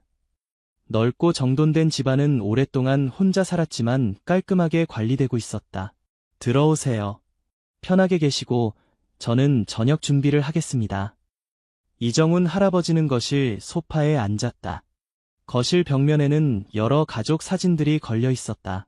그의 시선이 오래된 흑백 사진 한 장에 멈췄다. 그것은 젊은 김민수와 그의 부모님이 함께 찍은 사진이었다. 배경은 낮은 산과 작은 마을이 보이는 곳이었다. 이정훈 할아버지는 무심코 그 사진 앞으로 다가갔다. 그의 손이 미세하게 떨렸다. 부엌에서 나온 김민수 할아버지는 사진을 바라보는 이정훈 할아버지의 모습을 보았다. 아, 저 사진에 관심이 있으신가요? 개성 근처 마을이군요. 이정훈 할아버지는 생각에 잠긴 채 무심코 말했다. 그 순간 그는 깨달았다. 자신이 큰 실수를 했다는 것을. 김민수 할아버지의 얼굴이 굳어졌다. 그는 천천히 다가와 이정훈 할아버지의 옆에 섰다. 어떻게 이 마을을 아세요? 그의 목소리는 떨리고 있었다. 이곳은 우리가 탈출한 마을입니다. 사진은 탈출 직전에 찍은 마지막 가족 사진이고요. 이정훈 할아버지는 침을 삼켰다. 그는 급히 변명을 생각해냈다. 제가 예전에 지도를 많이 봐서 지형이 특이해 기억나는 것 같습니다. 김민수 할아버지의 눈에는 의심의 빛이 가득했다. 그는 이정훈 할아버지의 얼굴을 뚫어져라 바라보았다. 개성 근처라고 정확하게 말씀하셨습니다. 이 마을 이름은 공식 지도에도 거의 나오지 않는 작은 마을입니다. 방 안의 공기가 무거워졌다. 이정훈 할아버지는 시선을 돌려 다른 사진들을 바라보았다. 가족분들이 참 행복해 보이네요. 아드님도 잘생기셨고. 김민수 할아버지는 이정훈 할아버지의 화제 전환을 알아차렸지만 더 이상 캐묻지 않았다. 아직 정확한 근거가 없기 때문이었다. 하지만 속으로 의심은 품고 있었다. 대신 그는 옆에 있는 앨범을 꺼내 이정훈 할아버지에게 건넸다. 여기 더 많은 사진이 있어요. 남한에 와서 새 삶을 시작한 우리 가족의 이야기죠. 이정훈 할아버지는 조심스럽게 앨범을 받았다. 그것은 김민수 가족의 한국 생활을 담은 앨범이었다. 어린 김민수가 의대 졸업식에서 찍은 사진, 그의 아버지가 연구실에서 일하는 모습, 가족 여행 사진들. 아버지는 과학자로서 한국의 의학 발전에 크게 기여하셨고, 저도 아버지의 뜻을 이어 의사가 되었고요. 김민수 할아버지의 목소리에는 자부심이 묻어났다. 대단하십니다. 새로운 나라에서 그렇게 성공하시다니. 이정훈 할아버지의 목소리는 조용했지만 그 안에는 깊은 감동이 담겨 있었다. 그 모든 것이 우리를 구해주신 그분 덕분이에요. 그래서 그분을 꼭 찾고 싶은 거예요. 김민수 할아버지가 이정훈 할아버지의 눈을 똑바로 바라보며 말했다. 그의 눈빛은 단호했다. 이 선생님, 정말로 그냥 지도를 보고 저 마을을 아신 건가요? 이정훈 할아버지는 잠시 침묵했다. 그의 마음속에서는 진실을 말할지 말지 갈등이 일었다. 네, 지도에서 본 것 같습니다. 제가 젊었을 때 여러 지역의 지도를 연구했어요. 김민수 할아버지는 더 이상 추궁하지 않았지만 그의 눈빛은 여전히 의심에 차 있었다. 그는 앨범을 다시 받아 조심스럽게 책장에 넣었다. 저녁 식사할 시간이네요. 부엌으로 오시죠. 두 사람은 식탁에 마주 앉았다. 김민수 할아버지가 준비한 소박하지만 정성 어린 식사가 오갔다. 대화는 자연스럽게 이어졌지만 공기 중에는 미묘한 긴장감이 감돌았다. 그렇게 소박한 저녁 식사가 끝났다. 정돈된 거실에는 군인 시절의 물건은 보이지 않았지만 벽에 걸린 작은 태극기가 눈에 띄었다. 두 노인은 식탁을 정리하고 거실로 자리를 옮겼다. 차 한잔 하시겠어요? 김민수 할아버지가 물었다. 네, 감사합니다. 식사가 정말 맛있었어요. 김민수 할아버지는 찻잔을 내어놓고 따뜻한 차를 따랐다. 두 사람은 조용히 차를 마시며 편안한 침묵을 즐겼다. 참 좋은 집이세요. 혼자 사시도 깨끗하게 정돈되어 있어서 놀랐어요. 감사합니다. 혼자 살더라도 깨끗이 살아야죠. 김민수 할아버지는 천천히 차를 마시다가 문득 진지한 표정을 지었다. 그는 결심한 듯 입을 열었다. 이 선생님, 며칠 전부터 속으로 생각한 것이 있어요. 제가 계속 말씀드렸던 북한 탈출 이야기. 이정훈 할아버지의 손이 잠시 멈칫했지만 곧 평온한 표정으로 고개를 끄덕였다. 네, 그런데요. 아버지께서 돌아가시기 전에 저에게 말씀하신 게 있습니다. 저희를 구해준 군인은 오른손 엄지에 V자 흉터가 있었다고 하셨어요. 북한군의 총알이 스쳐 생긴 상처라고. 이정훈 할아버지의 표정이 굳었다. 그는 무의식적으로 오른손을 소파 쿠션 아래로 움직였다. 그렇군요. 구체적인 단서가 있으시니 찾기가 더 수월하실 텐데요. 네, 그래서 최근에 한 분을 주의 깊게 지켜봤습니다. 그때 이정훈 할아버지는 떨리는 손으로 물 한 잔을 따르려다 실수로 컵을 떨어뜨렸다. 물이 바닥에 쏟아졌다. 죄송합니다. 괜찮습니다. 수건 가져오겠습니다. 김민수 할아버지는 서둘러 부엌으로 향했다. 이정훈 할아버지는 도우려 일어났지만 김민수 할아버지가 먼저 수건을 들고 돌아왔다. 이정훈 할아버지는 수건을 받아들고 바닥에 떨어진 물을 닦고 있었다. 그가 바닥을 닦는 동안 김민수 할아버지의 시선은 계속 이정훈 할아버지의 오른손 엄지에 닿았다. 그곳에는 희미하지만 분명한 V자 형태의 흉터가 보였다. 김민수 할아버지의 심장이 빠르게 뛰기 시작했다. 그는 아무 말도 하지 않고 이정훈 할아버지를 지켜보았다. 단순한 우연일 수도 있었다. 하지만 개성 근처 마을을 알았던 것, 북한 이야기를 꺼낼 때마다 화제를 돌렸던 것, 그리고 이제 V자 흉터까지. 너무 많은 일치점이 있었다. 이정훈 할아버지가 바닥을 다닫고 일어났을 때 그는 김민수 할아버지의 시선이 자신의 손에 고정되어 있는 것을 알아차렸다. 혹시 그 손의 흉터는? 이정훈 할아버지는 대답하지 않았다. 그의 눈에서는 불안과 긴장이 읽혔다. 김민수 할아버지는 천천히 자리에서 일어나 자신의 가방으로 향했다. 그는 가방에서 낡은 물건을 꺼냈다. 녹슨 군번줄이었다. 83601분이라는 번호가 희미하게 새겨져 있었다. 이정훈 할아버지의 얼굴이 창백해졌다. 복잡한 감정이 교차했다. 그는 군번줄을 응시하며 한참 동안 아무 말도 하지 않았다. 저는 확신이 필요합니다. 이 선생님. 김민수 할아버지가 조용히 말했다. 그의 목소리에는 40년 동안의 기다림이 담겨 있었다. 개성 근처 마을을 아시는 것, V자 흉터, 그리고 이제 이 군번줄을 쳐다보는 이 선생님의 눈빛까지. 우연이라기엔 너무 많은 일치점이 있습니다. 김민수 할아버지는 절뚝이며 한 걸음 더 다가갔다. 그는 자신의 왼쪽 다리를 가리켰다.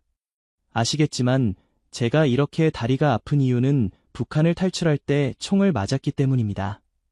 하지만 그 용감한 군인이 없었다면 저는 이렇게 살아있을 수조차 없죠. 아니, 저희 가족 모두가 이 세상 사람이 아니었을 거예요. 그분은 본인도 총상을 입어가면서도 저희 가족을 목숨 걸고 구해주셨습니다. 이정훈 할아버지의 눈에서 눈물이 맺혔다. 오래된 기억이 홍수처럼 밀려오는 것을 느꼈다. 김민수 할아버지도 눈물을 흘리면서 말했다. 이 선생님이 우리 가족을 구해주신 그 북파공작원이 맞으신가요? 이정훈 할아버지는 천천히 고개를 끄덕였다. 더 이상 부정할 수 없었다. 네. 40년 동안 비밀로 해왔던 일입니다. 그의 목소리는 떨렸고 눈에서는 눈물이 흘러내렸다. 40년 동안 가슴에 묻어두었던 비밀이 마침내 밝혀지는 순간이었다. 왜 그동안 말씀해 주시지 않았어요? 제가 그렇게 오랫동안 찾아다녔는데, 이렇게 바로 제 옆에 계셨는데, 비밀 작전이었기 때문입니다. 북파공작원의 신분은 국가 비밀이었습니다. 그걸 발설하면 법적으로 처벌받을 수 있었어요. 이정훈 할아버지는 깊은 한숨을 내쉬었다. 그뿐만이 아닙니다. 제 손에는 피가 묻어 있습니다. 임무 수행 중 많은 사람들의 목숨을 앗아가야 했습니다. 그 기억들은 제 영혼을 무겁게 짓누르고 있었어요. 제가 한 일이 과연 올바른 것이었는지 항상 의문이 들었습니다. 그는 떨리는 손으로 군번줄을 집어들었다. 국가를 위한 일이었지만 때로는 그 무게를 감당하기 어려웠습니다. 그리고 인정받지 못했습니다. 저희는 그림자 속에서 살아야 했어요. 누구에게도 우리의 진짜 정체를 말할 수 없었죠. 김민수 할아버지는 서랍에서 낡은 봉투를 꺼냈다. 이 선생님을 찾기 위해 저는 20년이 넘게 수소문을 했습니다. 만나면 이걸 꼭 전해드리고 싶었어요. 이것은 아버지가 남긴 편지입니다. 이 선생님을 찾으면 꼭 전해달라고 하셨어요. 이정훈 할아버지는 떨리는 손으로 봉투를 받았다. 조심스럽게 편지를 꺼내 읽기 시작했다. 그것은 김민수의 아버지가 임종 전에 쓴 편지였다. 그는 이정훈에게 깊은 감사를 표하며 그의 희생 덕분에 자신의 가족이 자유를 얻고 의미 있는 삶을 살 수 있었다고 썼다. 편지를 다 읽은 이정훈 할아버지의 눈에서는 눈물이 멈추지 않았다. 당신 아버지는 정말 용감한 분이었습니다. 목숨을 걸고 자유를 선택하신 분이었죠. 두 노인은 40년의 시간을 뛰어넘어 마침내 진실 앞에서 마주보았다. 이정훈 할아버지는 오랫동안 자신이 한 일의 가치를 의심해왔지만 이제 그 앞에 살아있는 증거가 있었다. 그가 목숨을 걸고 구한 소년이 훌륭한 의사가 되어 수많은 생명을 구했고 이제 그의 앞에 서 있었다. 때는 1978년 9월, 칠흑 같은 어둠이 내린 북한 국경지역. 초가을의 밤 공기는 차가웠고 주변에는 나뭇잎 흔들리는 소리와 멀리서 들려오는 게 짖는 소리만이 간간히 들렸다. 젊은 나이의 이정훈은 어둠 속에 완벽하게 숨어 있었다. 그는 검은색 특수복장을 입고 얼굴에는 위장 페인트를 발랐다. 상안경으로 주변을 살피며 그는 표적 지점을 확인했다. 개성에서 북쪽으로 20km 떨어진 작은 마을. 국경과 가까운 이 장소는 임무를 수행하기에 최적의 장소였지만 그만큼 위험했다. 시간 정확히 맞춰야 한다. 22시 정각에 접선. 5분 이상 지체되면 포기하고 철수한다. 그는 속으로 임무 계획을 다시 한번 되새겼다. 그의 손목시계는 21시 50분을 가리키고 있었다. 그는 수신호를 보내기 위해 작은 손전등을 꺼내 준비했다. 이 임무는 일반적인 정보 수집이나 파괴 공작이 아닌 인원 특수 추출 작전이었다. 북한의 핵심 과학자 김태수와 그의 가족을 안전하게 한국으로 데리고 오는 것이 목표였다. 김태수는 북한의 중요 생화학 연구소에서 일하는 과학자로 귀중한 정보와 기술을 가지고 있었다. 그는 비밀리에 한국 정부와 접촉해 망명을 요청했고 그의 가족과 함께 안전하게 데려오는 임무가 이정훈에게 주어졌다. 정확히 22시, 그는 약속된 장소에서 깜빡임 신호를 3번 보냈다. 잠시 후 어둠 속에서 약한 응답 신호가 돌아왔다. 그는 조심스럽게 접근했다. 숲속 작은 오두막 앞에 3명의 인물이 긴장된 모습으로 서 있었다. 중년의 남자, 그의 아내로 보이는 여성, 그리고 10대 중반으로 보이는 소년. 그들은 작은 가방만 들고 있었고 얼굴에는 공포와 긴장감이 역력했다. 이정훈은 조심스럽게 다가가며 약속된 암호를 속삭였다. 가을비가 내리면 강물은 불어납니다. 중년 남성이 떨리는 목소리로 응답했다. 그러나 소나무는 결코 휘어지지 않습니다. 정확한 응답. 이정훈은 안도의 숨을 내쉬었다. 김 선생님이시죠? 저는 여러분을 안전하게 모실 겁니다. 저를 믿고 따라와 주세요. 김태수는 급히 고개를 끄덕였다. 그의 얼굴에는 깊은 주름이 패여 있었고 눈에는 공포와 결연함이 섞여 있었다. 이쪽은 제 아내 정미숙이고 아들 민수입니다. 모두 준비됐습니다. 이정훈은 소년 김민수를 바라보았다. 마른 체구의 소년은 겁에 질린 눈으로 주변을 살피고 있었다. 그의 얼굴에는 아직 어린 티가 남아 있었지만 눈빛은 이미 많은 것을 보고 겪은 듯했다. 걱정 마십시오. 무슨 일이 있어도 끝까지 남한으로 모시겠습니다. 이정훈의 목소리는 부드럽지만 확신에 차 있었다. 그는 가족들에게 가까이 다가갔다. 이제부터는 제 지시에 정확히 따라주셔야 합니다. 소리는 최대한 내지 마시고 제 뒤를 바짝 따라오세요. 만약 위험 상황이 발생하면 제가 신호를 보낼 테니 그때는 즉시 엎드리셔야 합니다. 김태수의 아내가 불안한 목소리로 물었다.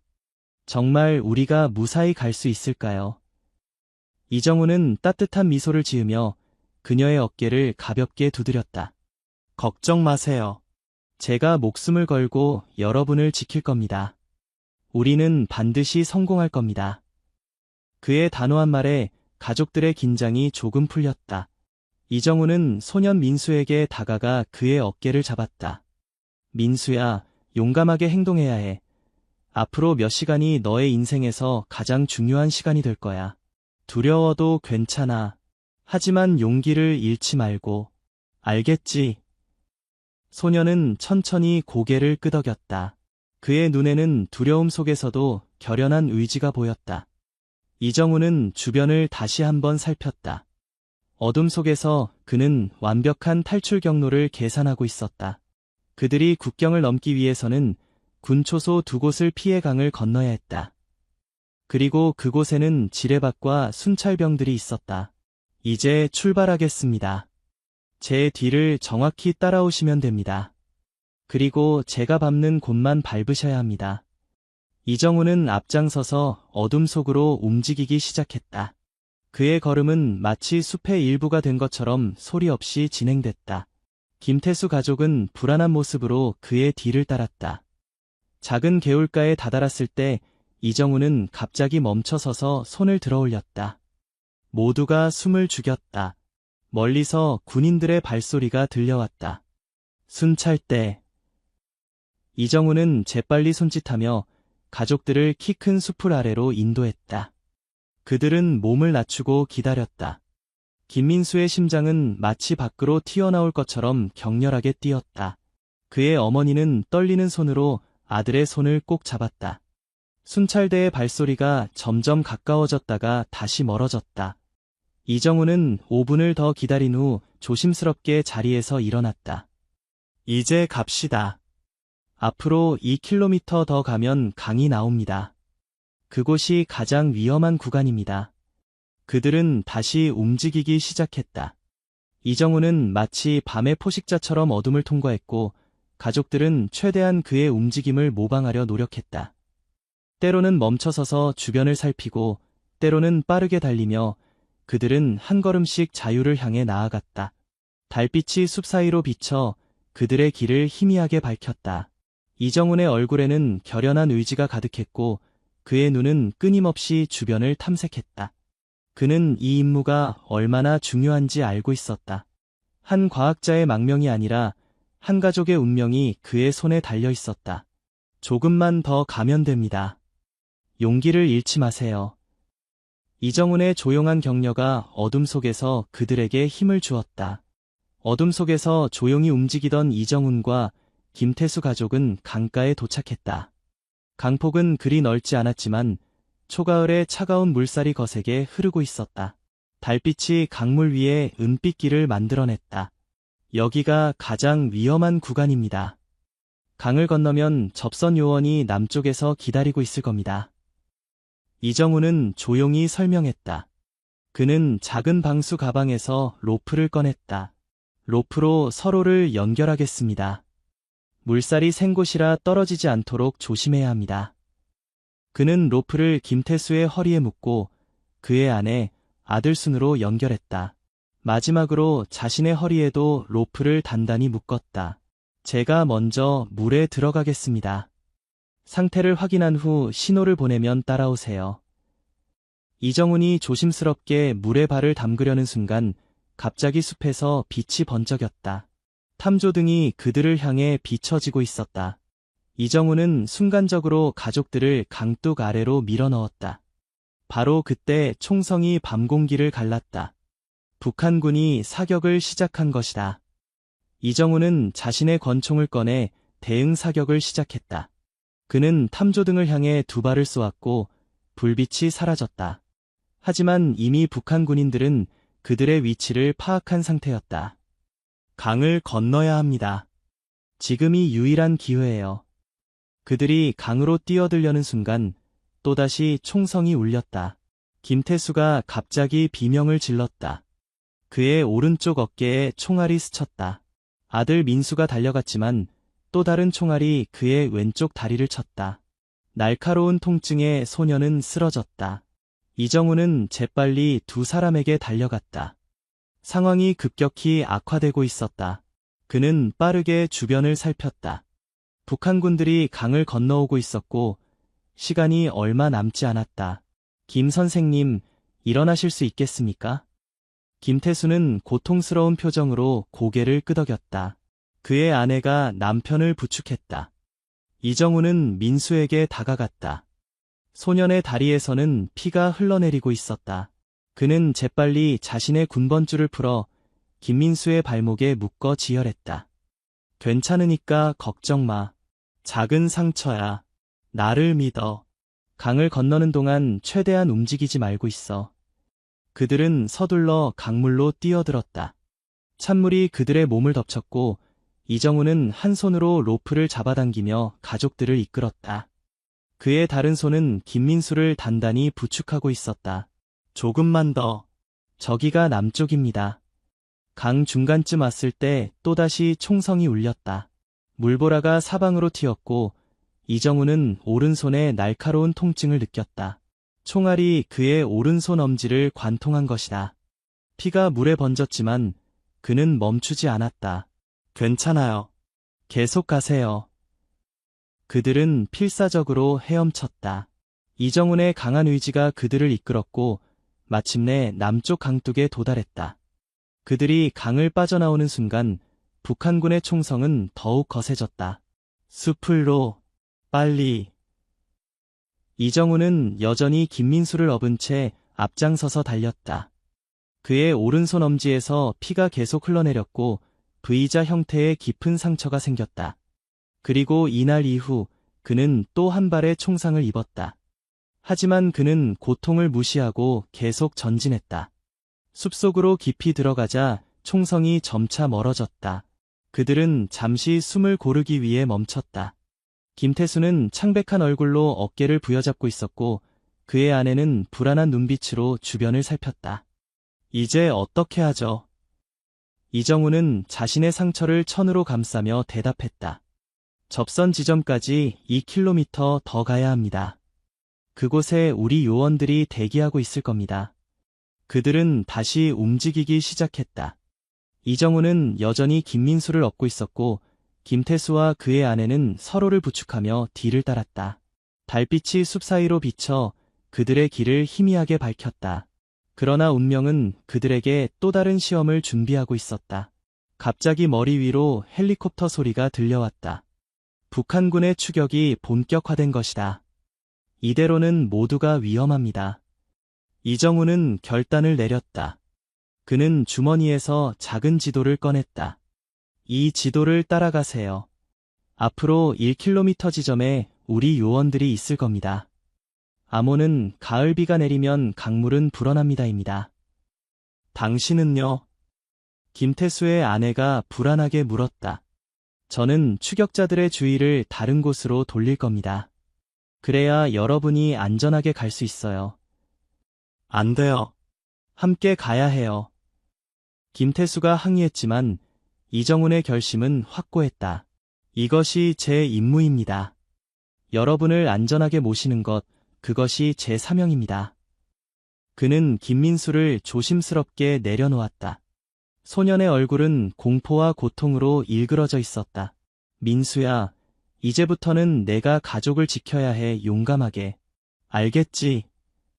소년은 눈물을 머금은 채 고개를 끄덕였다. 할 수 있어요. 김태수가 아들을 부축했고 이정우는 그들에게 마지막 인사를 건넸다. 서울에서 다시 만납시다. 그는 헬리콥터 소리가 들려오는 방향으로 뛰어갔다.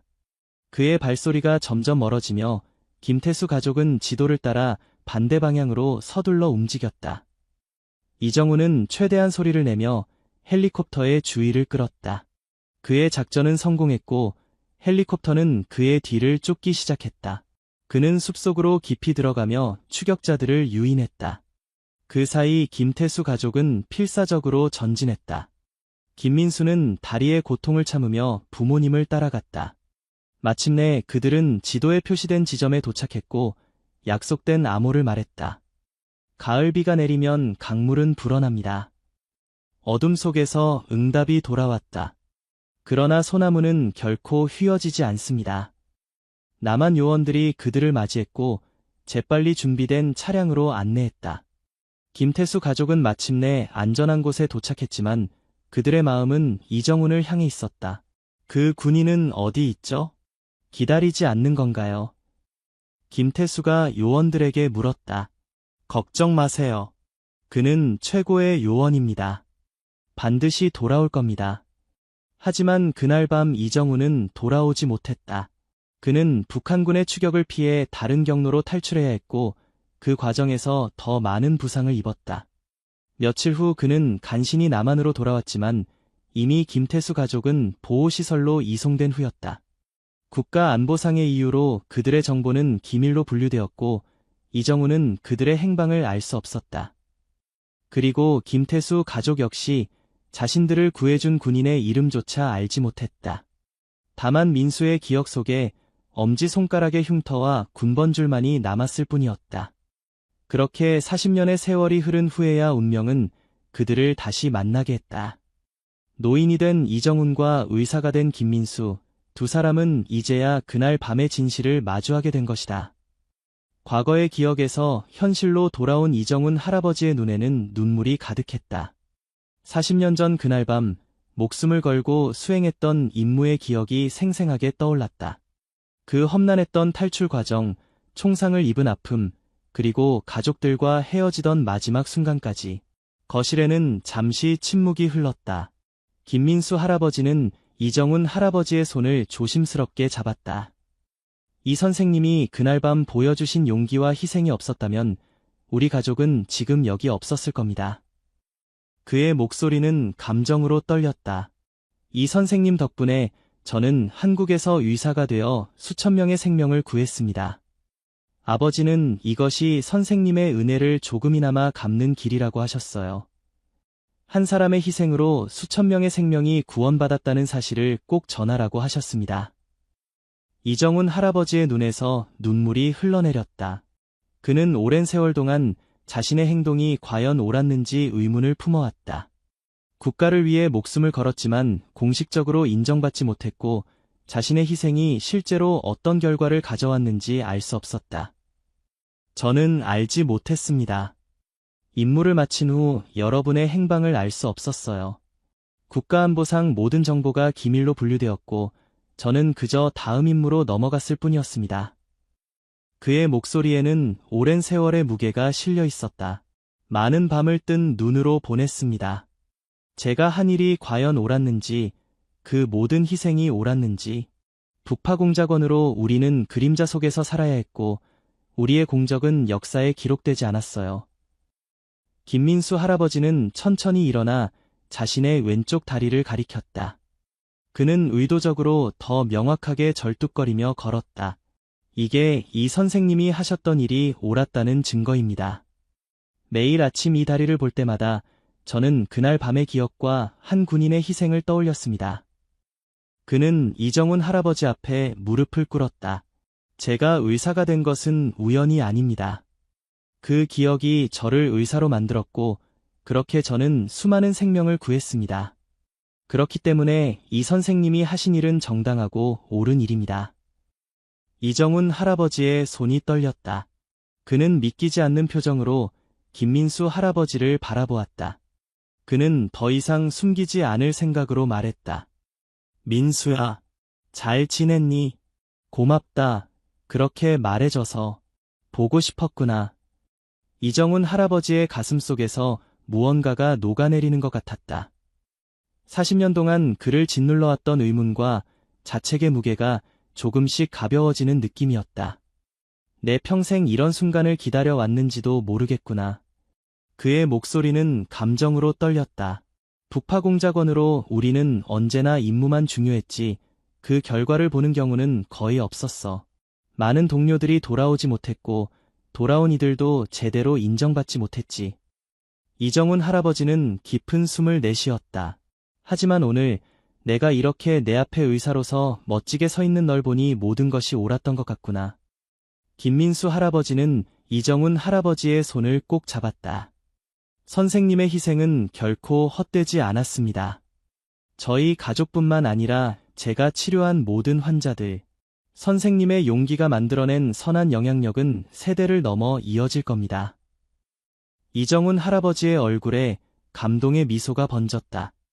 평생 국가를 위해 살아왔지만 제대로 인정받지 못했던 그에게 이 순간은 그 무엇과도 바꿀 수 없는 보상이었다. 민수야, 내가 이렇게 훌륭한 사람으로 자란 것을 보니 내 인생이 의미 있었던 것 같구나. 두 노인은 40년의 세월을 뛰어넘어 마침내 서로를 껴안았다. 그들의 눈에는 기쁨의 눈물이 가득했다. 이정훈 할아버지는 처음으로 자신의 희생이 헛되지 않았음을 깨달았고, 오랜 세월 그를 짓눌러왔던 무게가 조금씩 가벼워지는 것을 느꼈다. 서로의 존재를 확인한 그날 이후로 이정훈 할아버지와 김민수 할아버지는 더욱 가까워졌다. 매일 같은 버스를 타고 함께 시간을 보내며 40년의 공백을 메우기 위해 많은 이야기를 나누었다. 이정훈 할아버지는 자신의 북파공작원 시절 이야기를 조금씩 들려주었고, 김민수 할아버지는 의사로서의 삶과 가족의 역사를 들려주었다. 가을이 깊어가는 어느 날 오후, 두 사람은 평소처럼 공원을 산책하고 있었다. 갑자기 이정훈 할아버지가 걸음을 멈추고 가슴을 움켜쥐었다. 괜찮으세요, 이 선생님? 김민수 할아버지가 걱정스럽게 물었다. 괜찮아. 그냥 잠시 숨이 차서. 그러나 이정훈 할아버지의 얼굴은 점점 창백해졌다. 그리고 갑자기 그는 벤치에 기대다가 그대로 쓰러졌다. 이 선생님, 선생님. 김민수 할아버지는 재빨리 이정훈 할아버지의 맥박을 확인했다. 맥박은 느리고 불규칙했다. 그의 손은 떨렸지만 평생 환자를 진료해온 의사로서의 침착함을 유지했다. 버텨요, 선생님. 제발 버텨요. 구급차가 도착했고 이정훈 할아버지는 재빨리 병원으로 이송되었다. 김민수 할아버지도 함께 탑승했다. 그는 응급의료진에게 이정훈 할아버지의 과거 병력에 대해 설명했다. 40년 전에 총상을 입었습니다. 왼쪽 어깨와 가슴 부위였고 일부 파편이 적출되지 않았을 가능성이 있습니다. 저는 성심의원 원장입니다. 근처에 제 병원이 있습니다. 그쪽으로 가주세요. 병원에 도착한 후 이정훈 할아버지는 즉시 검사실로 이송되었다. 김민수 할아버지는 응급실 의사들과 상의했고 CT 스캔 결과는 충격적이었다. 40년 전 이정훈 할아버지의 가슴에 남아있던 총알 파편이 이동하여 주요 혈관 근처에 위치해 있었다. 파편이 조금만 더 이동하면 대동맥을 손상시킬 수 있는 위험한 상황이었다. 즉시 수술이 필요합니다. 수석 외과 의사가 말했다. 파편을 제거하지 않으면 생명이 위험합니다. 하지만 수술 자체도 상당히 위험한 시술입니다. 파편의 위치가 매우 위험해요. 김민수 할아버지는 CT 스캔 화면을 자세히 살펴보았다. 비록 그는 노년에 은퇴한 의사였지만 평생 유능한 외과 의사로 일해온 경험이 있었다. 제가 수술을 맡겠습니다. 그의 말에 의료진들이 놀란 표정을 지었다. 원장님, 괜찮으실까요? 네, 이분은 제 은인입니다. 40년 전 이분이 저희 가족의 목숨을 구해주셨어요. 그때 입은 상처의 파편이 지금 그분의 목숨을 위협하고 있습니다. 제가 직접 수술을 집도하겠습니다. 그의 목소리에는 확고한 결심이 담겨 있었다. 병원 의료진들은 김민수 할아버지의 명성을 알고 있었고 그의 요청을 수락했다. 수술실을 준비하겠습니다. 김 선생님, 필요한 것이 있으시면 말씀해 주세요. 수술 준비가 진행되는 동안 김민수 할아버지는 마취된 이정훈 할아버지의 병상 곁에 앉았다. 그는 이정훈 할아버지의 손을 꼭 잡았다. 40년 전 선생님은 저를 업고 온몸으로 총알을 막아 주셨습니다. 이제 제가 선생님의 생명을 구할 차례입니다. 수술실이 준비되었고 이정훈 할아버지는 수술대로 이송되었다. 김민수 할아버지는 수술복으로 갈아입고 철저히 손을 씻었다. 그의 나이에도 불구하고 그의 손은 놀라울 정도로 안정적이었다. 수십 년간의 경험이 그의 손끝에 응축되어 있었다. 수술을 시작하겠습니다. 수술은 5시간 동안 계속되었다. 파편의 위치가 매우 위험했기 때문에 극도의 주의가 필요했다. 김민수 할아버지의 이마에서는 땀이 흘러내렸지만 그의 손은 정확하고 안정적이었다. 그는 모든 기술과 경험을 동원하여 이정훈 할아버지의 가슴에서 파편을 제거하기 위해 집중했다. 마침내 그는 40년 전 이정훈 할아버지의 가슴에 박힌 총알 파편을 성공적으로 제거했다. 작은 금속 조각이 수술실 접시 위에 놓였을 때 모든 의료진들은 안도의 한숨을 내쉬었다. 놀라운 수술이었습니다. 김 선생님. 젊은 외과 의사가 경외심을 담아 말했다. 김민수 할아버지는 겸손하게 고개를 끄덕였다. 그의 눈에는 눈물이 고여 있었다. 수술 후 이정훈 할아버지는 중환자실로 이송되었다. 첫 24시간이 가장 중요했다. 김민수 할아버지는 그의 병상을 떠나지 않고 지켰다. 그는 간호사들에게 자신이 개인적으로 환자를 돌보겠다고 고집했다. 밤새도록 김민수 할아버지는 이정훈 할아버지의 활력 징후를 확인하며 그의 손을 잡고 있었다. 가끔씩 그는 이정훈 할아버지에게 말을 걸었다. 선생님, 이제 괜찮아요. 그 파편은 더 이상 선생님을 위협하지 않아요. 40년 전의 상처가 이제야 완전히 치유되었습니다. 다음 날 아침, 이정훈 할아버지의 눈이 천천히 떠졌다. 그는 혼란스러운 표정으로 주변을 살폈고 곧 김민수 할아버지를 발견했다. 민수야.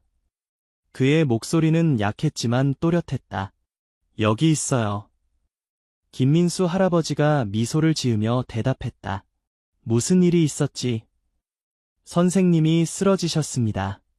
40년 전 총상의 파편이 이동해서 생명이 위험했습니다. 하지만 이제 괜찮아요. 제가 직접 수술했고 성공적이었습니다. 이정훈 할아버지의 눈이 커졌다. 내가 나를 수술했다고. 네, 선생님. 40년 전 선생님은 제 목숨을 구해주셨고, 오늘 저는 선생님의 목숨을 구할 수 있었습니다. 이정훈 할아버지의 눈에 눈물이 맺혔다. 그는 천천히 손을 뻗어 김민수 할아버지의 손을 잡았다. 고맙다, 민수야. 내가 그렇게 훌륭한 의사가 되었다니 정말 자랑스럽구나. 김민수 할아버지는 이정훈 할아버지의 손을 꼭 쥐었다. 선생님 덕분입니다. 선생님이 저희 가족을 구해주셨기에 제가 의사가 될 수 있었어요. 이게 바로 인연이죠. 이정훈 할아버지는 따뜻한 미소를 지었다.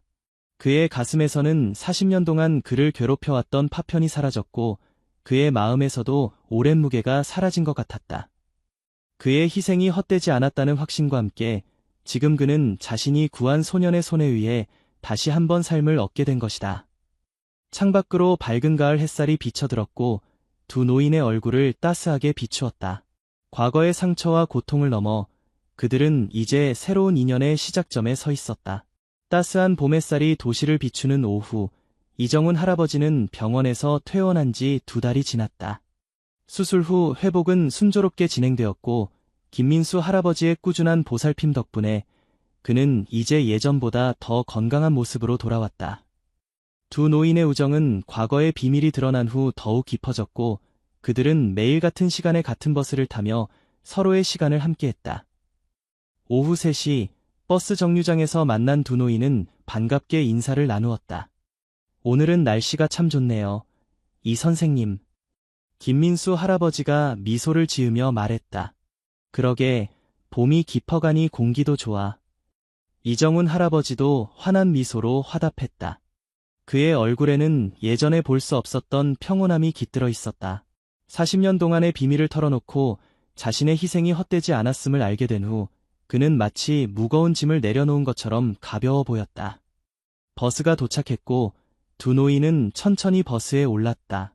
버스는 평소보다 사람들로 붐볐다. 노약자석은 모두 젊은이들이 차지하고 있었다. 하지만 이번엔 달랐다. 김민수 할아버지와 이정훈 할아버지가 버스에 탄 순간 노약자석에 앉아있던 젊은이들이 일제히 자리에서 일어났다. 할아버지, 여기 앉으세요. 그렇게 두 할아버지는 버스 창밖을 보며 많은 이야기를 나눴다. 버스에서 내린 두 노인은 천천히 공원을 향해 걸었다. 햇살은 따스했고 공원에는 많은 사람들이 휴식을 취하고 있었다. 이 선생님, 생각해보면 정말 신기한 인연이죠. 40년 전 그 탈출에서 시작해서 이제는 매일 같은 버스를 타고 함께 거리를 걷고 김민수 할아버지의 말에 이정훈 할아버지는 고개를 끄덕였다. 인연이란 참 묘한 거야. 때로는 우리가 생각지도 못한 방식으로 이어지지. 그들은 공원 벤치에 앉아 평화로운 시간을 보냈다. 멀리서 아이들이 뛰어노는 모습, 연인들이 산책하는 모습, 가족들이 함께 웃는 모습, 그 모든 평화로운 일상이 그들에게는 감사하게 느껴졌다. 가끔 생각해요. 선생님이 그날 밤 저희를 구해주지 않았다면 이런 평화로운 일상은 없었을 거라고요. 김민수 할아버지가 말했다. 나도 생각한다. 내가 나를 수술해주지 않았다면 지금 이 순간도 없었을 테니. 두 사람은 서로를 바라보며 웃었다. 그들의 웃음에는 깊은 이해와 존경, 그리고 우정이 담겨 있었다. 오후의 햇살이 서서히 기울기 시작했고 그들은 다시 걷기 시작했다. 두 노인은 석양을 배경으로 천천히 걸었다. 그들의 발걸음은 느렸지만 확신에 차 있었고 그들이 걸어온 길은 깊은 인연과 의미로 가득했다. 40년 전 위험천만했던 탈출에서 시작된 그들의 인연은 이제 세상을 조금씩 변화시키는 작은 불씨가 되었다. 그날 저녁, 김민수 할아버지의 집에서 두 노인은 소박한 저녁 식사를 함께했다. 그들은 오래된 추억과 새로운 꿈에 대해 이야기를 나누었다. 이 선생님, 제 아들이 이번 주말에 미국에서 돌아옵니다. 그 애도 저처럼 의사가 되어 지금은 국제의료봉사단체에서 일하고 있어요. 선생님을 꼭 만나게 해드리고 싶습니다. 이정훈 할아버지는 감동의 미소를 지었다. 그래, 꼭 만나고 싶구나. 내 아들이 너처럼 훌륭한 의사가 되었다니 정말 기쁘다. 김민수 할아버지는 잠시 생각에 잠겼다가 말을 이었다. 사실, 제가 지난 몇 년간 한 프로젝트를 진행하고 있었어요. 북한 이탈 주민들을 위한 무료 진료소예요. 특히 아이들을 중심으로 돕고 있죠. 이 선생님과 같은 용기를 기억하기 위해 시작한 일이었습니다. 이정훈 할아버지의 눈이 빛났다. 정말 의미 있는 일이구나. 선생님께서 괜찮으시다면 그 진료소에 함께 해주셨으면 좋겠습니다. 선생님의 경험과 지혜가 그들에게 큰 힘이 될 거예요. 이정훈 할아버지는 깊이 생각했다. 그의 마음속에는 이제 더 이상 과거의 그림자가 없었다. 대신 새로운 희망의 빛이 자리 잡고 있었다. 그래, 기꺼이 함께하마. 내 남은 생애가 그들에게 조금이라도 도움이 된다면 그보다 더 큰 행복은 없을 것 같구나. 김민수 할아버지의 얼굴에 환한 미소가 번졌다. 고맙습니다. 이 선생님, 우리 함께 새로운 시작을 해요. 두 노인은 서로의 손을 꼭 잡았다. 40년의 시간을 뛰어넘어 그들은 이제 새로운 여정을 시작하고 있었다. 그것은 단순한 우정이 아닌 깊은 인연과 사명으로 이어진 특별한 관계였다. 그로부터 1년 후 행복 아파트 단지 앞에는 작은 의원이 문을 열었다. 희망 의원이라는 이름의 그곳에는 매일 다양한 사연을 가진 북한 이탈 주민들이 찾아왔다. 그 곳에서 김민수 할아버지는 의사로서, 이정훈 할아버지는 상담사로서 그들을 따뜻하게 맞이했다. 특히 이정훈 할아버지의 이야기는 많은 이들에게 희망과 용기를 주었다. 그의 경험은 새로운 땅에서 적응하기 위해 고군분투하는 이들에게 큰 위안이 되었다. 그리고 김민수 할아버지의 의술은 그들의 몸과 마음의 상처를 치유해 주었다. 어느 날 진료소에 한 젊은 여성이 작은 아이를 데리고 찾아왔다. 그녀는 최근에 북한에서 탈출한 세터민이었다. 제 아이가 밤마다 악몽을 꾸며 깨어나요. 탈출 과정에서 너무 많은 공포를 겪었나 봐요. 김민수 할아버지가 아이를 진찰하는 동안 이정훈 할아버지는 그 여성과 이야기를 나누었다. 저도 알아요. 그 공포가 어떤 것인지. 하지만 믿으세요. 시간이 지나면 나아질 겁니다. 그리고 여기 계신 김 선생님처럼 훌륭한 사람으로 자랄 수 있어요. 이정훈 할아버지의 따뜻한 말에 여성의 눈에 눈물이 고였다. 고맙습니다. 정말 많이 무서웠어요. 때로는 이렇게 탈출한 것이 옳은 결정이었는지도 의문이 들었어요. 그 용기를 절대 후회하지 마세요. 당신은 아이에게 자유와 기회를 선물한 겁니다. 그것은 어떤 어려움보다도 값진 것입니다. 진료가 끝난 후 이정훈 할아버지와 김민수 할아버지는 함께 창밖을 바라보았다. 봄비가 내리는 바깥 풍경은 평화롭게 보였다. 이 선생님, 요즘 어떠세요? 후회 없으신가요? 김민수 할아버지가 물었다. 이정훈 할아버지는 창밖의 비를 바라보며 미소를 지었다. 후회? 아니, 전혀. 오히려 지금이 내 인생에서 가장 행복한 시간인 것 같아. 내가 한 선택들이 이렇게 아름다운 결과로 이어질 줄 누가 알았겠어? 김민수 할아버지도 미소 지었다. 그날 밤 선생님이 보여주신 용기가 지금 이 순간까지 이어져 있군요. 아니, 민수야. 내가 보여준 삶이 그날 밤의 의미를 완성한 거야. 두 노인은 말없이 서로를 바라보았다. 그들 사이에는 이제 어떤 설명도 필요 없는 깊은 이해가 있었다. 그들의 이야기는 점차 알려지기 시작했고 많은 사람들에게 영감을 주었다. 북파공작원과 탈북소년의 40년에 걸친 인연, 그리고 그들이 함께 만들어가는 새로운 희망의 이야기는 분단의 상처를 치유하는 작은 씨앗이 되었다. 그리고 그들은 알고 있었다. 인연이란 결코 우연이 아니며 작은 용기가 어떻게 세상을 바꿀 수 있는지를. 그들의 삶은 그 진리에 살아있는 증거였다. 석양이 물드는 하늘 아래 두 노인은 매일 같은 버스를 타고 같은 길을 걸으며 새로운 날을 기다렸다. 그들의 여정은 여전히 계속되고 있었다.